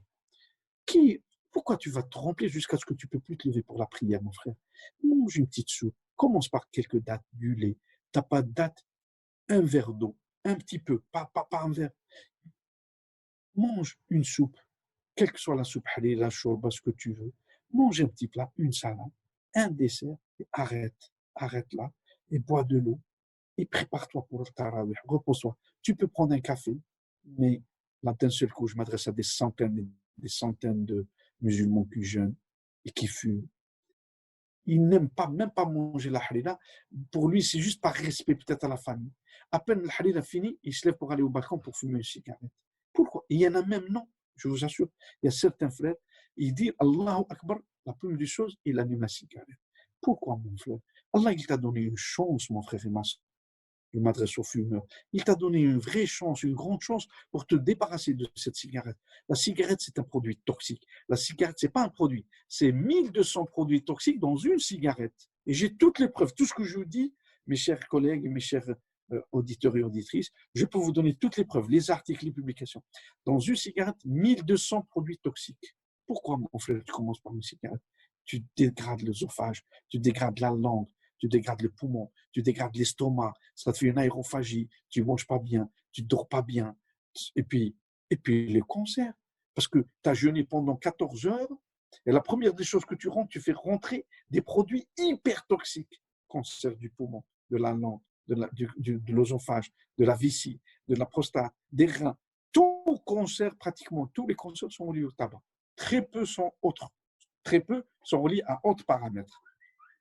Mais le tabac, c'est la cause essentielle de tous les cancers. Ça, c'est clair et net. Et donc, pourquoi ma soeur tu fumes? Pourquoi mon frère tu fumes? Et si on va faire une prière, Inch'Allah, pour que tu arrêtes la cigarette ce soir, mon frère. Tu ne la fumes pas, tu ne l'allumes pas. Tu as le courage. La cigarette, elle te tue. La cigarette, elle te rend malade. La cigarette, elle te fait perdre ta famille. C'est ta famille qui te perdra. La cigarette, elle va t'hospitaliser pendant des mois et des années. Et tu pourras souffrir d'un cancer. Tu pourras souffrir d'un grand cancer sévère, mon frère et ma soeur. Alors, tu as jeûné. Tu es un croyant musulman qui fait le ramadan, qui fait la salade et qui jeûne. Et tu commences par la cigarette. Alors, c'est un mois béni. C'est un mois où c'est 10 euros de cigarette ou 8 euros de cigarette, donne-les à un pauvre qui a besoin de manger. On en a. Toutes les villes lancent des appels. Paris, Strasbourg, Lyon, Château-Chinon, tout le monde lance des appels pour faire des dons, mon frère et ma soeur.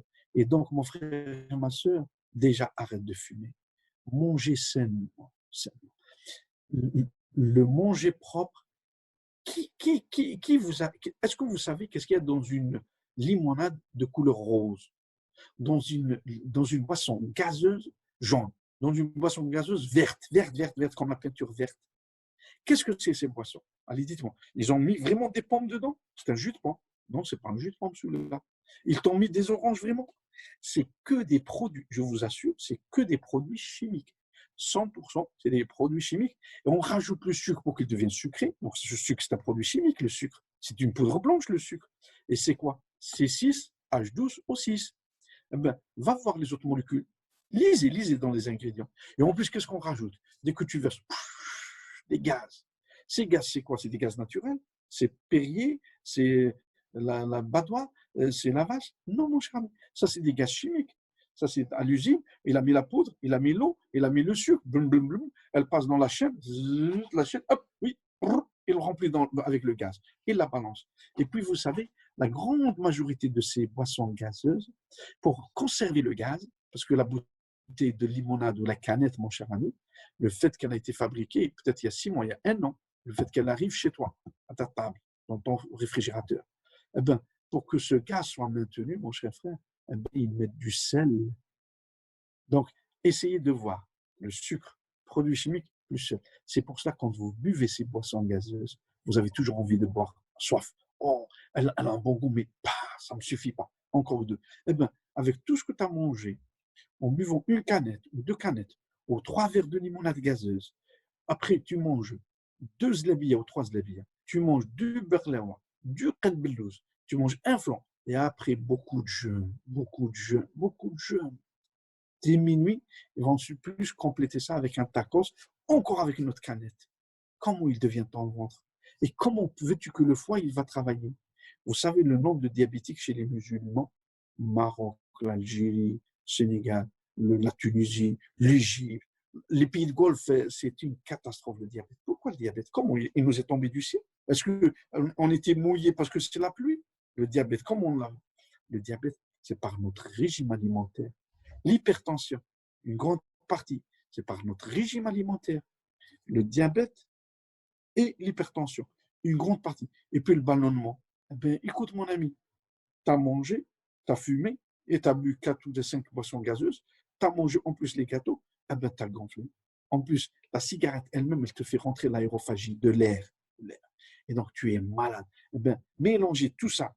Prenez un bol de vaisselle transparent, en pyrex transparent, mettez tout ça dedans. Mettez le pain, la shorba, mettez 5 verres de limonade, rajoutez la zlabia, touillez, regardez ce qu'il va vous donner. Regardez ce que ça va vous donner. Vous vous rappelez, il y avait une vidéo qui est passée une fois où ils ont mis du sucre dans un verre avec le coca, et puis ils ont allumé la cigarette, et bien, il a explosé. Sucre avec le coca. Non, le sucre avec le coca, ça dégage un gaz terrifiant. Par contre, non, ce qu'ils ont fait, les cendres de la cigarette, ils les ont mis dans une canette de coca, et puis ils ont allumé le briquet, et ça fait une explosion. Vous savez, mon frère et ma soeur, le ramadan que Allah subhanahu wa ta'ala nous a recommandé, nous a obligé de le faire quand on est adulte et en bonne santé, mais c'est le ramadan de la piété, de la sérénité, de repentir, de se repentir, de revenir vers Allah, de revenir vers le bon chemin, et puis aussi de protéger le corps. La première protection, pour finir ma conférence d'aujourd'hui, je rentre dans les conseils. Première des choses, mon cher frère, ma chère sœur, les fumeurs, arrêtez de fumer. C'est difficile ce que je vous le demande, mais arrêtez. C'est le mois béni, c'est le mois où vous pouvez. Allez-y voir un médecin ou même vous-même par consultation. Prenez les badges et ne pas fumer. Parce que le badge, il est 1000 fois mieux que la cigarette.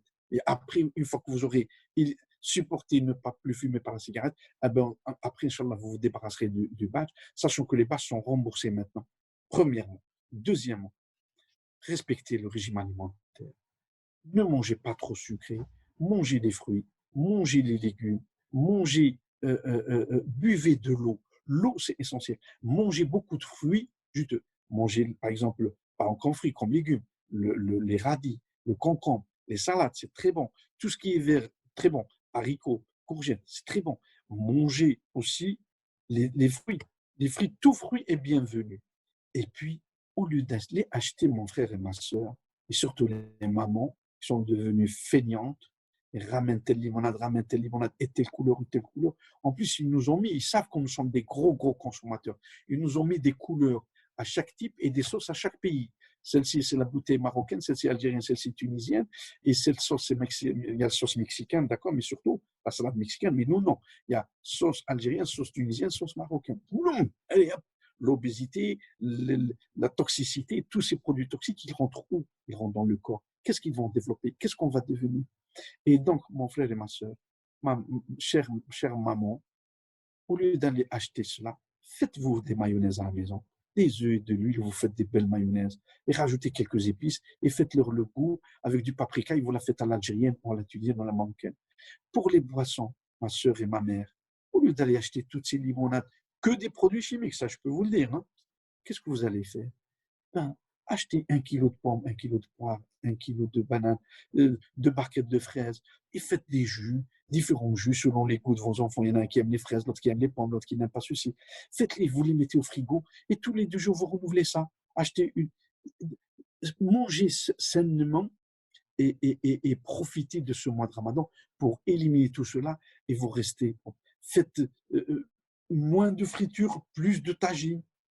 Faites bon, les bourrecs, eh ben faites-les au four. Vous ne l'aimez pas. Je vous permets d'utiliser un peu de friture, mais pas tous les jours frites, steak, frites, steak, frites, steak. Non. Et donc, avec toute cette nourriture, ce régime dont je vous demande, buvez beaucoup, mais surtout, surtout, surtout, chère maman et cher papa, réveillez vos enfants pour ce soir. Réveillez vos enfants pour ce soir, parce que le prophète sallallahu alayhi wa sallam, il a dit, tasahharu fa inna fi as-suhuri baraka.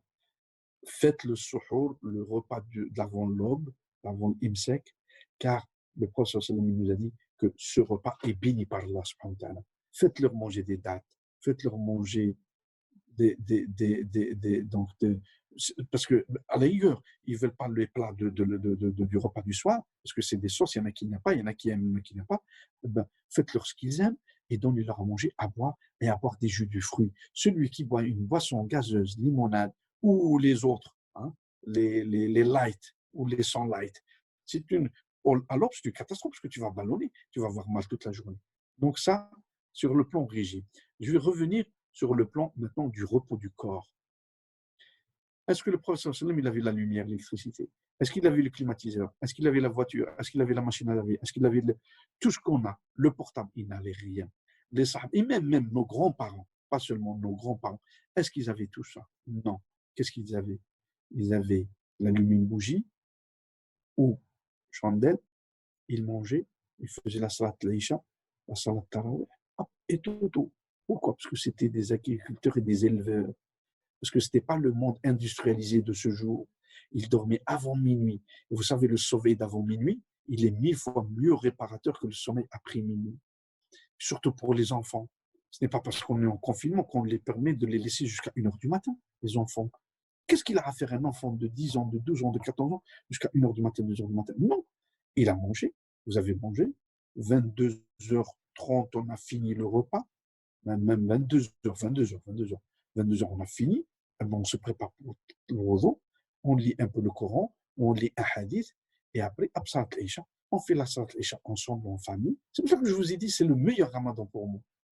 On fait la Isha et on fait la Tarawih. Vous apprenez à vos enfants ce que c'est les Tarawih, vous leur apprenez la lecture du Coran, et même, chers parents, chères sœurs, chers frères, si vous avez un enfant qui a 16 ans, qui a 18 ans, qui a 20 ans, faites-le avancer pour qu'il fasse la Salat Tarawih avec vous. C'est lui qui vous fait l'imam, votre fils. Laisse-le lui faire l'imam et apprenez-lui et prenez-vous un livre et corrigez-le tout doucement. Mon jeune frère, je ne sais pas lire l'arabe littéraire carrément. Vous savez, il y a des livres du Coran qui sont écrits en français, et en phonétique et en arabe. Ben, lis-le en phonétique. Tu peux le lire. Bismillahi ar-Rahmani ar-Rahim. Alif Lam Mim, Dhalika al-Kitabu la rayba fihi. Il lit le tout doucement, mon frère. Eh bien, quelle joie, quel bonheur dans cette maison, dans ce foyer, où l'enfant lit le Coran, la fille lit le Coran, les enfants lisent le Coran avec leurs parents, l'épouse lit le Coran. Et puis pour certaines familles, il y a la femme, la maman qui fait la prière, le mari non, ou l'inverse. Eh bien, ramenez-le vers la prière, le papa. Vous, les jeunes, dites à votre papa, c'est le moment de la prière. Regardez, il y a combien qui sont morts depuis le mois de janvier, depuis le coronavirus.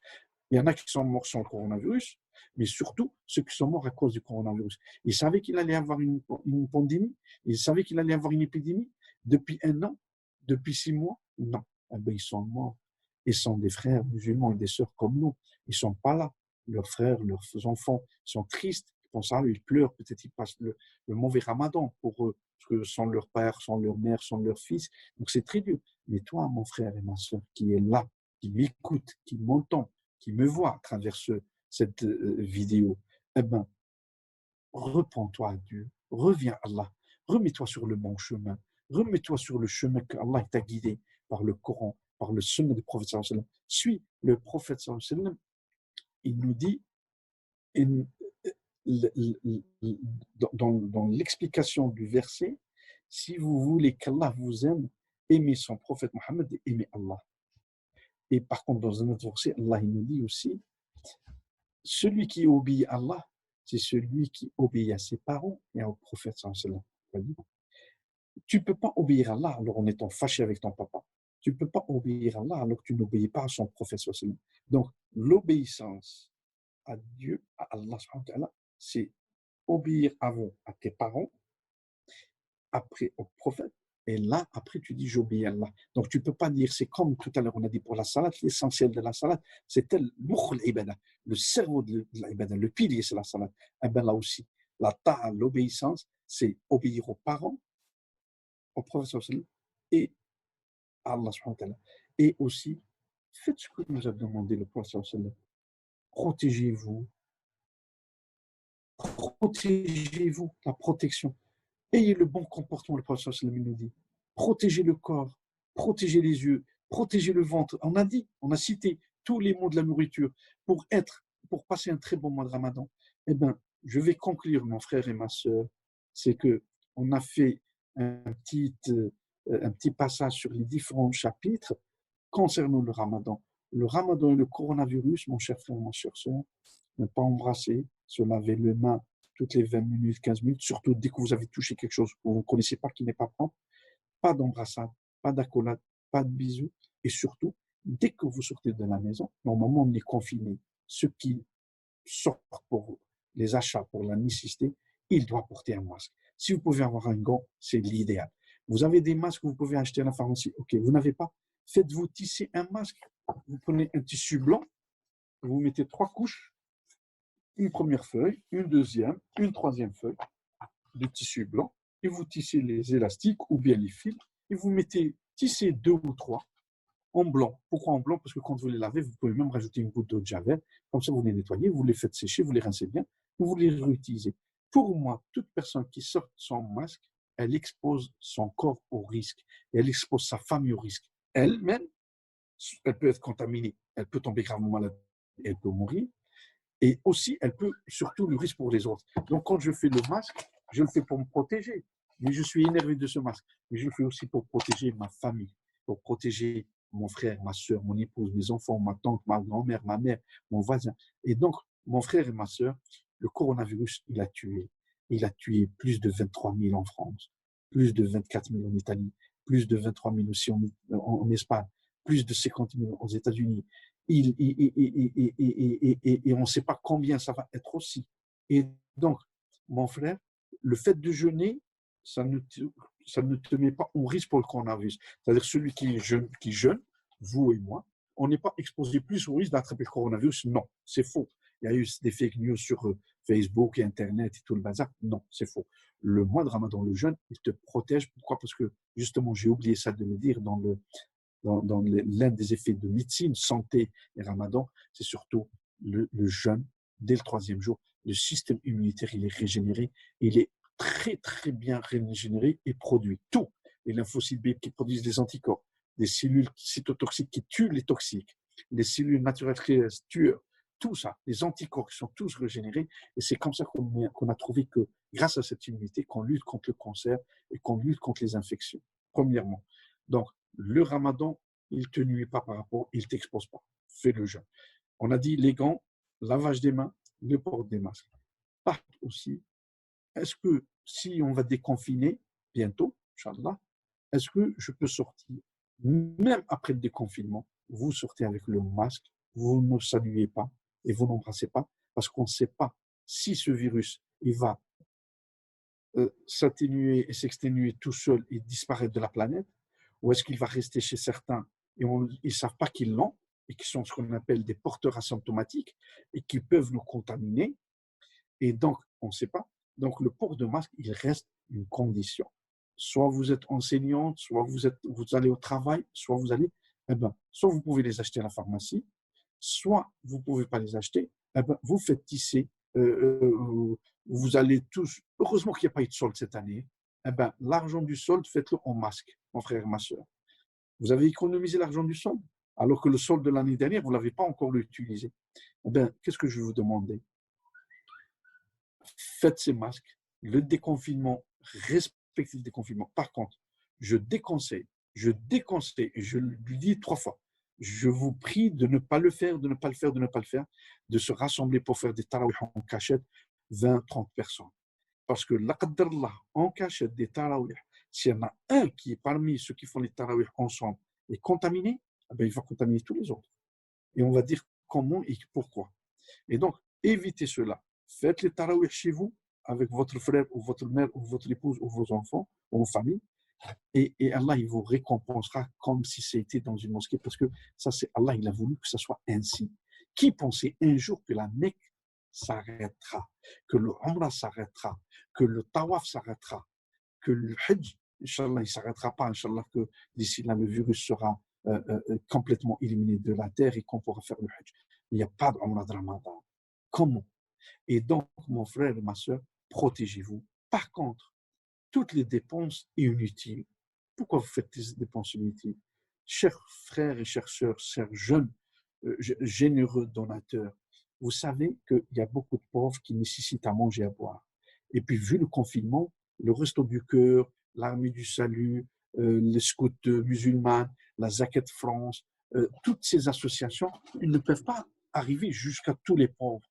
Et donc, les mosquées, le fait qu'elles ne sont pas ouvertes pour les cérémonies des prières et des tarawih, mais quand même, elles se sont organisées pour apporter un repas aux pauvres. Il y en a beaucoup de pauvres dans les foyers sur la côte, des sans-abri, des sans-domicile, des sans-papiers. Et les mosquées savent, et les instituts savent, ça aide pour aider. Et chacun dans sa vie. Par contre, je vais lancer son appel, chers frères et chères sœurs. Notre institut européen des sciences humaines, dont M. Larbi Bichiri est le doyen, et c'est un professeur de cet institut. Vous savez que cet institut, ce n'est pas l'image de l'islam et de la civilisation musulmane en Europe. C'est le fondement de l'islam en Europe. C'est la lumière de l'islam en Europe.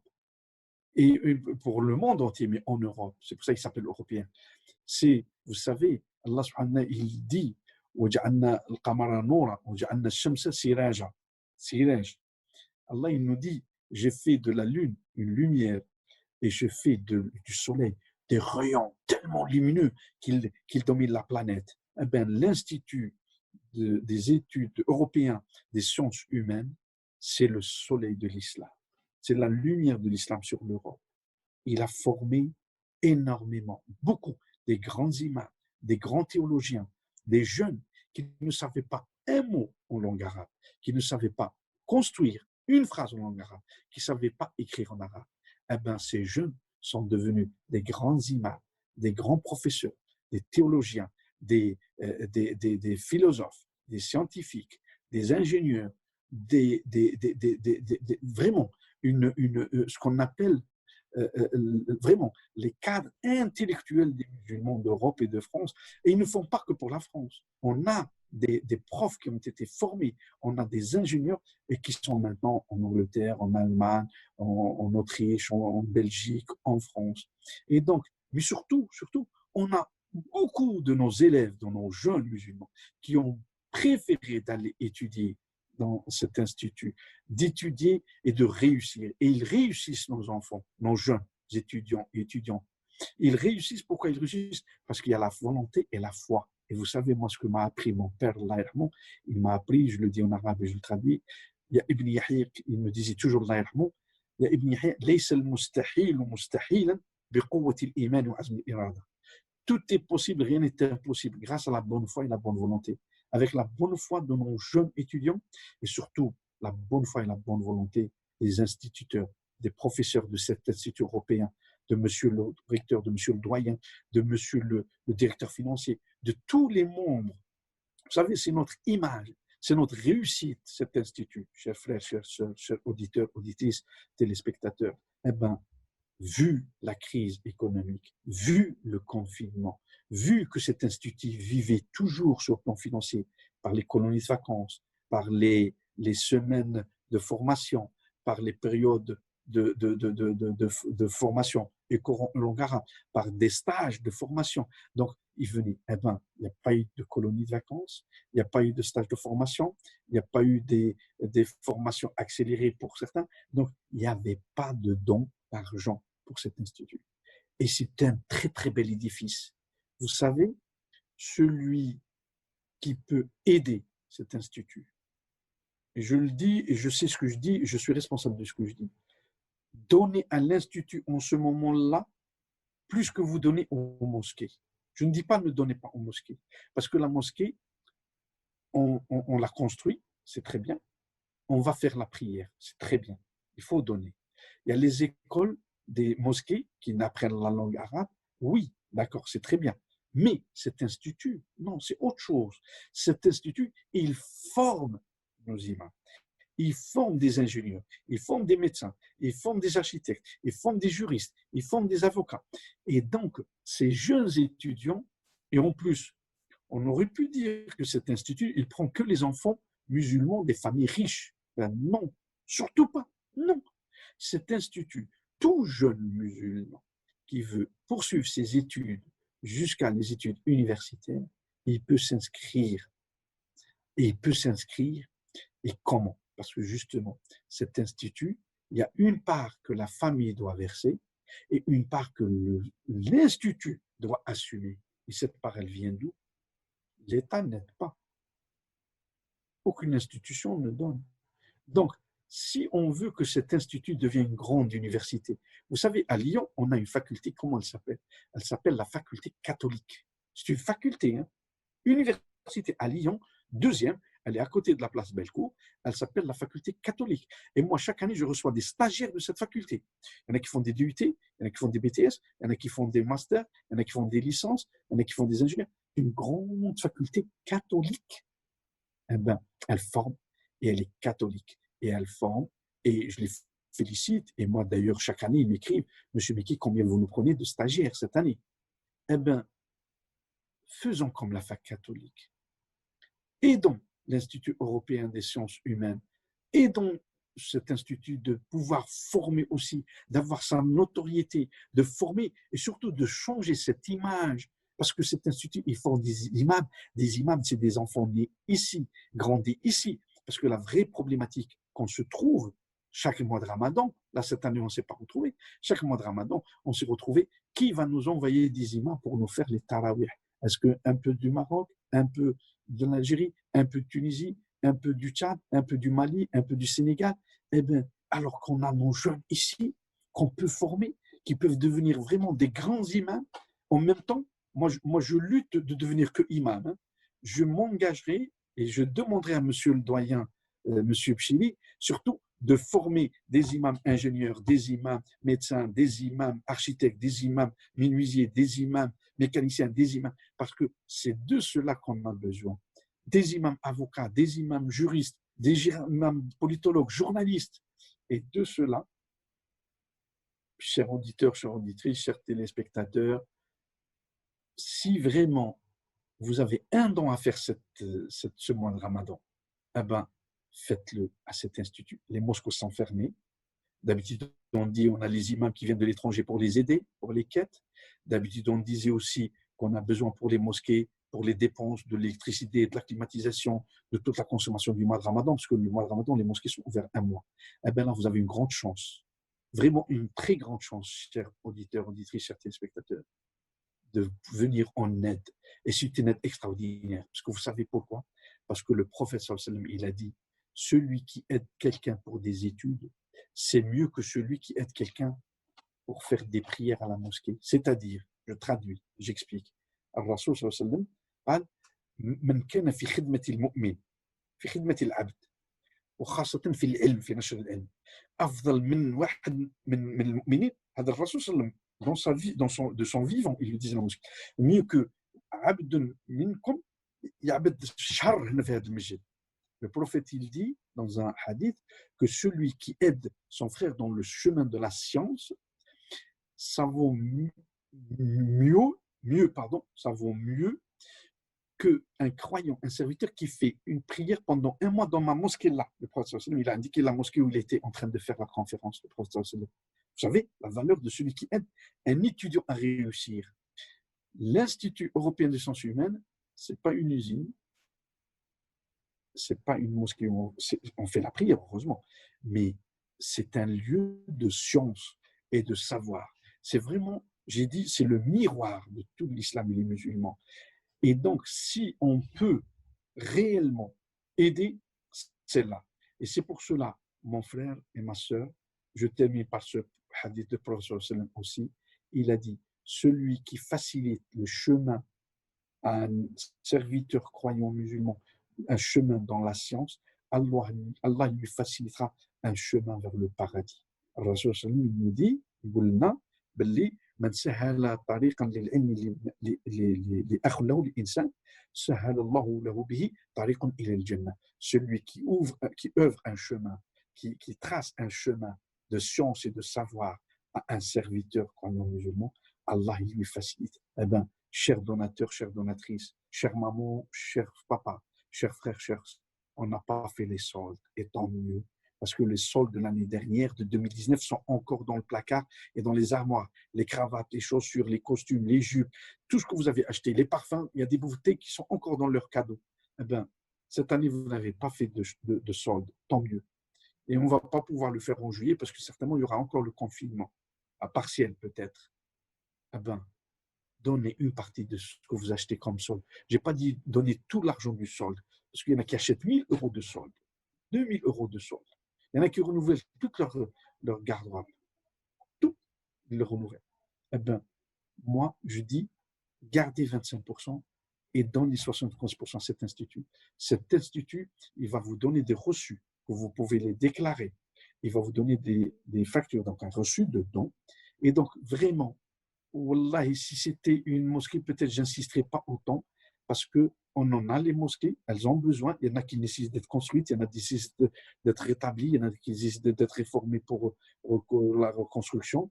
Mais par contre, la science et le savoir, c'est la chose la plus importante pour nous, les musulmans. Et on a besoin.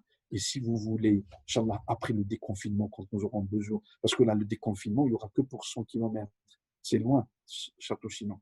Eh ben, je demande et je sollicite et je prie toutes les familles musulmanes de France et des pays frontaliers, Inch'Allah, quand il y aura le déconfinement, venez visiter cet institut et vous allez voir sa beauté, la beauté du bâtiment, mais surtout la beauté de ce qu'il forme, la beauté de nos jeunes qui étudient, qui réussissent et qui s'est. Moi, je connais un père, il a mis ses 3 enfants, un fils psychologue, une fille qui était au master, une fille qui réussit le bac. Les 3 lui ont dit, c'est deux, hein. Ils ont dit, papa, on va à cet institut. Eh bien, ce papa, il ne sait pas que je vais parler aujourd'hui, justement, via l'Institut. Et je remercie mon frère Othman qui m'a invité, et monsieur le doyen Bchili, qui m'ont invité à parler. Vraiment, vraiment, soyez généreux, envoyez vos dons à l'Institut. Moi, personnellement, je vous le dis, j'ai participé, c'était peut-être en octobre dernier. Ils sont venus à Grenoble et j'ai participé. Eh bien, j'ai reçu, moi je pensais que je reçois un reçu. J'ai reçu un diplôme. J'ai dit, subhanallah, je ne m'attendais pas. J'ai reçu un diplôme comme quoi j'ai participé avec un don. Donc, soyez généreux. Allah, il nous dit, celui qui fait une bonne œuvre, hein, sadaqa, sadaqa. Allah, il nous a donné l'exemple. Ça fait comme une graine de blé que tu as semé dans la terre. Elle donne 7 épis, 7 épis, et dans chaque épi, il y a 100 graines. Dans chaque épi, il y a 100 graines. Et donc, je répète, Allah il nous a dit, c'est un verset,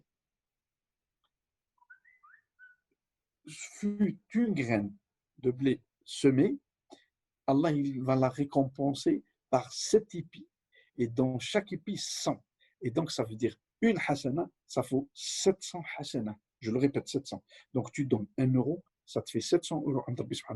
Mais Allah, il nous rajoute. Wallahu yudha'ifu liman yasha. Et Allah, il pourra amplifier à qui il veut ce qu'il voudra. Ça pourra être 100 000, ça peut être 1 million de hasana, ça peut être 10 millions de hasana. Et donc, je termine. Soyez généreux avec cet institut. Et je le confirme et j'insiste. Moi, je ne suis pas membre de cet institut.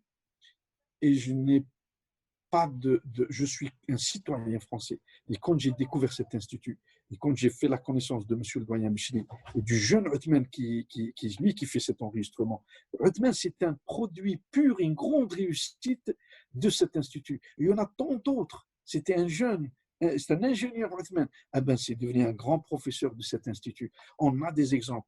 Inch'Allah, une autre fois, on organisera peut-être une vidéo avec ces jeunes pour essayer de convaincre plus de jeunes de s'inscrire et surtout plus de parents et plus de musulmans et de nos frères qui ont embrassé l'islam et surtout même des non-musulmans, de nos amis qui veulent aider et donner, ils peuvent donner parce que nous, les musulmans, on donne et aux mosquées et aux instituts et aux hôpitaux et aux nécessiteux, qu'ils soient croyants musulmans ou chrétiens ou juifs, l'essentiel qu'ils soient dans la nécessité, on aidera. Je vous remercie beaucoup. Je prie d'Allah subhanahu wa ta'ala qu'il nous accorde santé, bonheur, réussite, qu'il accepte notre ramadan, notre jeûne, qu'il accepte notre prière, qu'il accepte notre aumône, qu'il accepte notre salat tarawih, qu'il exauce nos salats et nos prières, qu'il fait de nous de ceux qui disent ربنا الله ثم استقاموا تتنزل عليهم الملائكة ألا يخافوا ولا يحزنوا. Fais de nous, Allah, de ceux qui disent notre Dieu c'est Allah et qui prennent le droit chemin. Oh Allah, évite à nos frères fumeurs et nos sœurs fumeuses, évite-leur la cigarette, donne-leur le courage pour arrêter la cigarette ce soir avant le Maghrib, Allah. Aide-leur, donne-leur la foi et le courage et la volonté d'arrêter et de s'éloigner de la cigarette.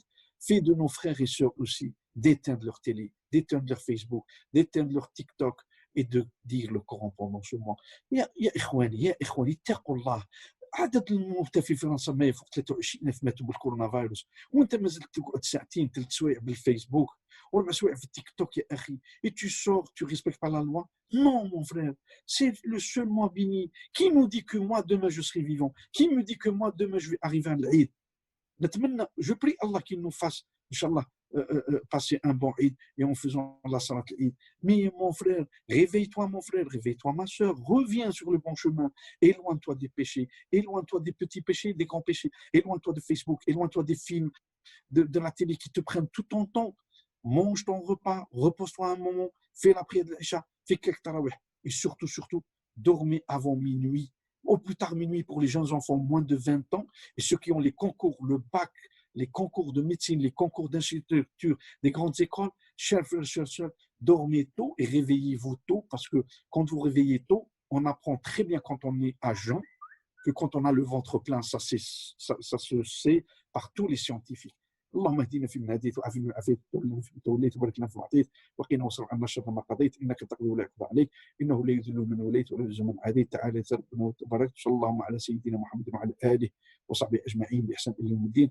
اللهم اغفر لنا ولوالدينا والمؤمنين والمؤمنات الأحياء والأموات. اللهم ارحم موتى المسلمين. اللهم اشف مرضى المسلمين يا رب. اللهم اشف جميع المرضى الذين في المستشفيات المصابين بالكورونا فيروس. اللهم اشف المسلمين وغير المسلمين. اللهم اشف المسلمين وغير المسلمين يا رب العالمين. اللهم ربنا احفظ والطف بالاطباء والممرضين وكل قائمين في المستشفيات يا رب العالمين على الكره الارضيه يا رب العالمين. اللهم احفظنا والطف بنا. اللهم افتح لنا ابواب المساجد. اللهم افتح لنا ابواب المساجد. اللهم ردنا الى مساجدك يا رب العالمين ونحن مسرورين وانت راضي عنا يا رب العالمين. والله ouvre les portes de tes mosquées, ouvre-nous les portes de tes mosquées. Fais de nous de ceux que tu sois heureux d'eux par leur pratique, par leur salat, par leur aumône, par leur aide à l'autre. آمين آمين آمين. سبحان ربك رب العزة عما يصفون وسلام. اللهم صل على سيدنا محمد وعلى آل سيدنا محمد كما صليت على سيدنا إبراهيم وعلى آل سيدنا إبراهيم وبارك على سيدنا محمد وعلى آل سيدنا محمد كما باركت على سيدنا إبراهيم وعلى آل سيدنا إبراهيم في العالمين إنك حميد مجيد. Merci beaucoup à tous mes frères et mes sœurs. Je m'excuse si j'étais lent, si j'ai peut-être été un peu parfois la voix très forte et je vous remercie beaucoup de cette chance que vous me donnez. À bientôt, Inch'Allah.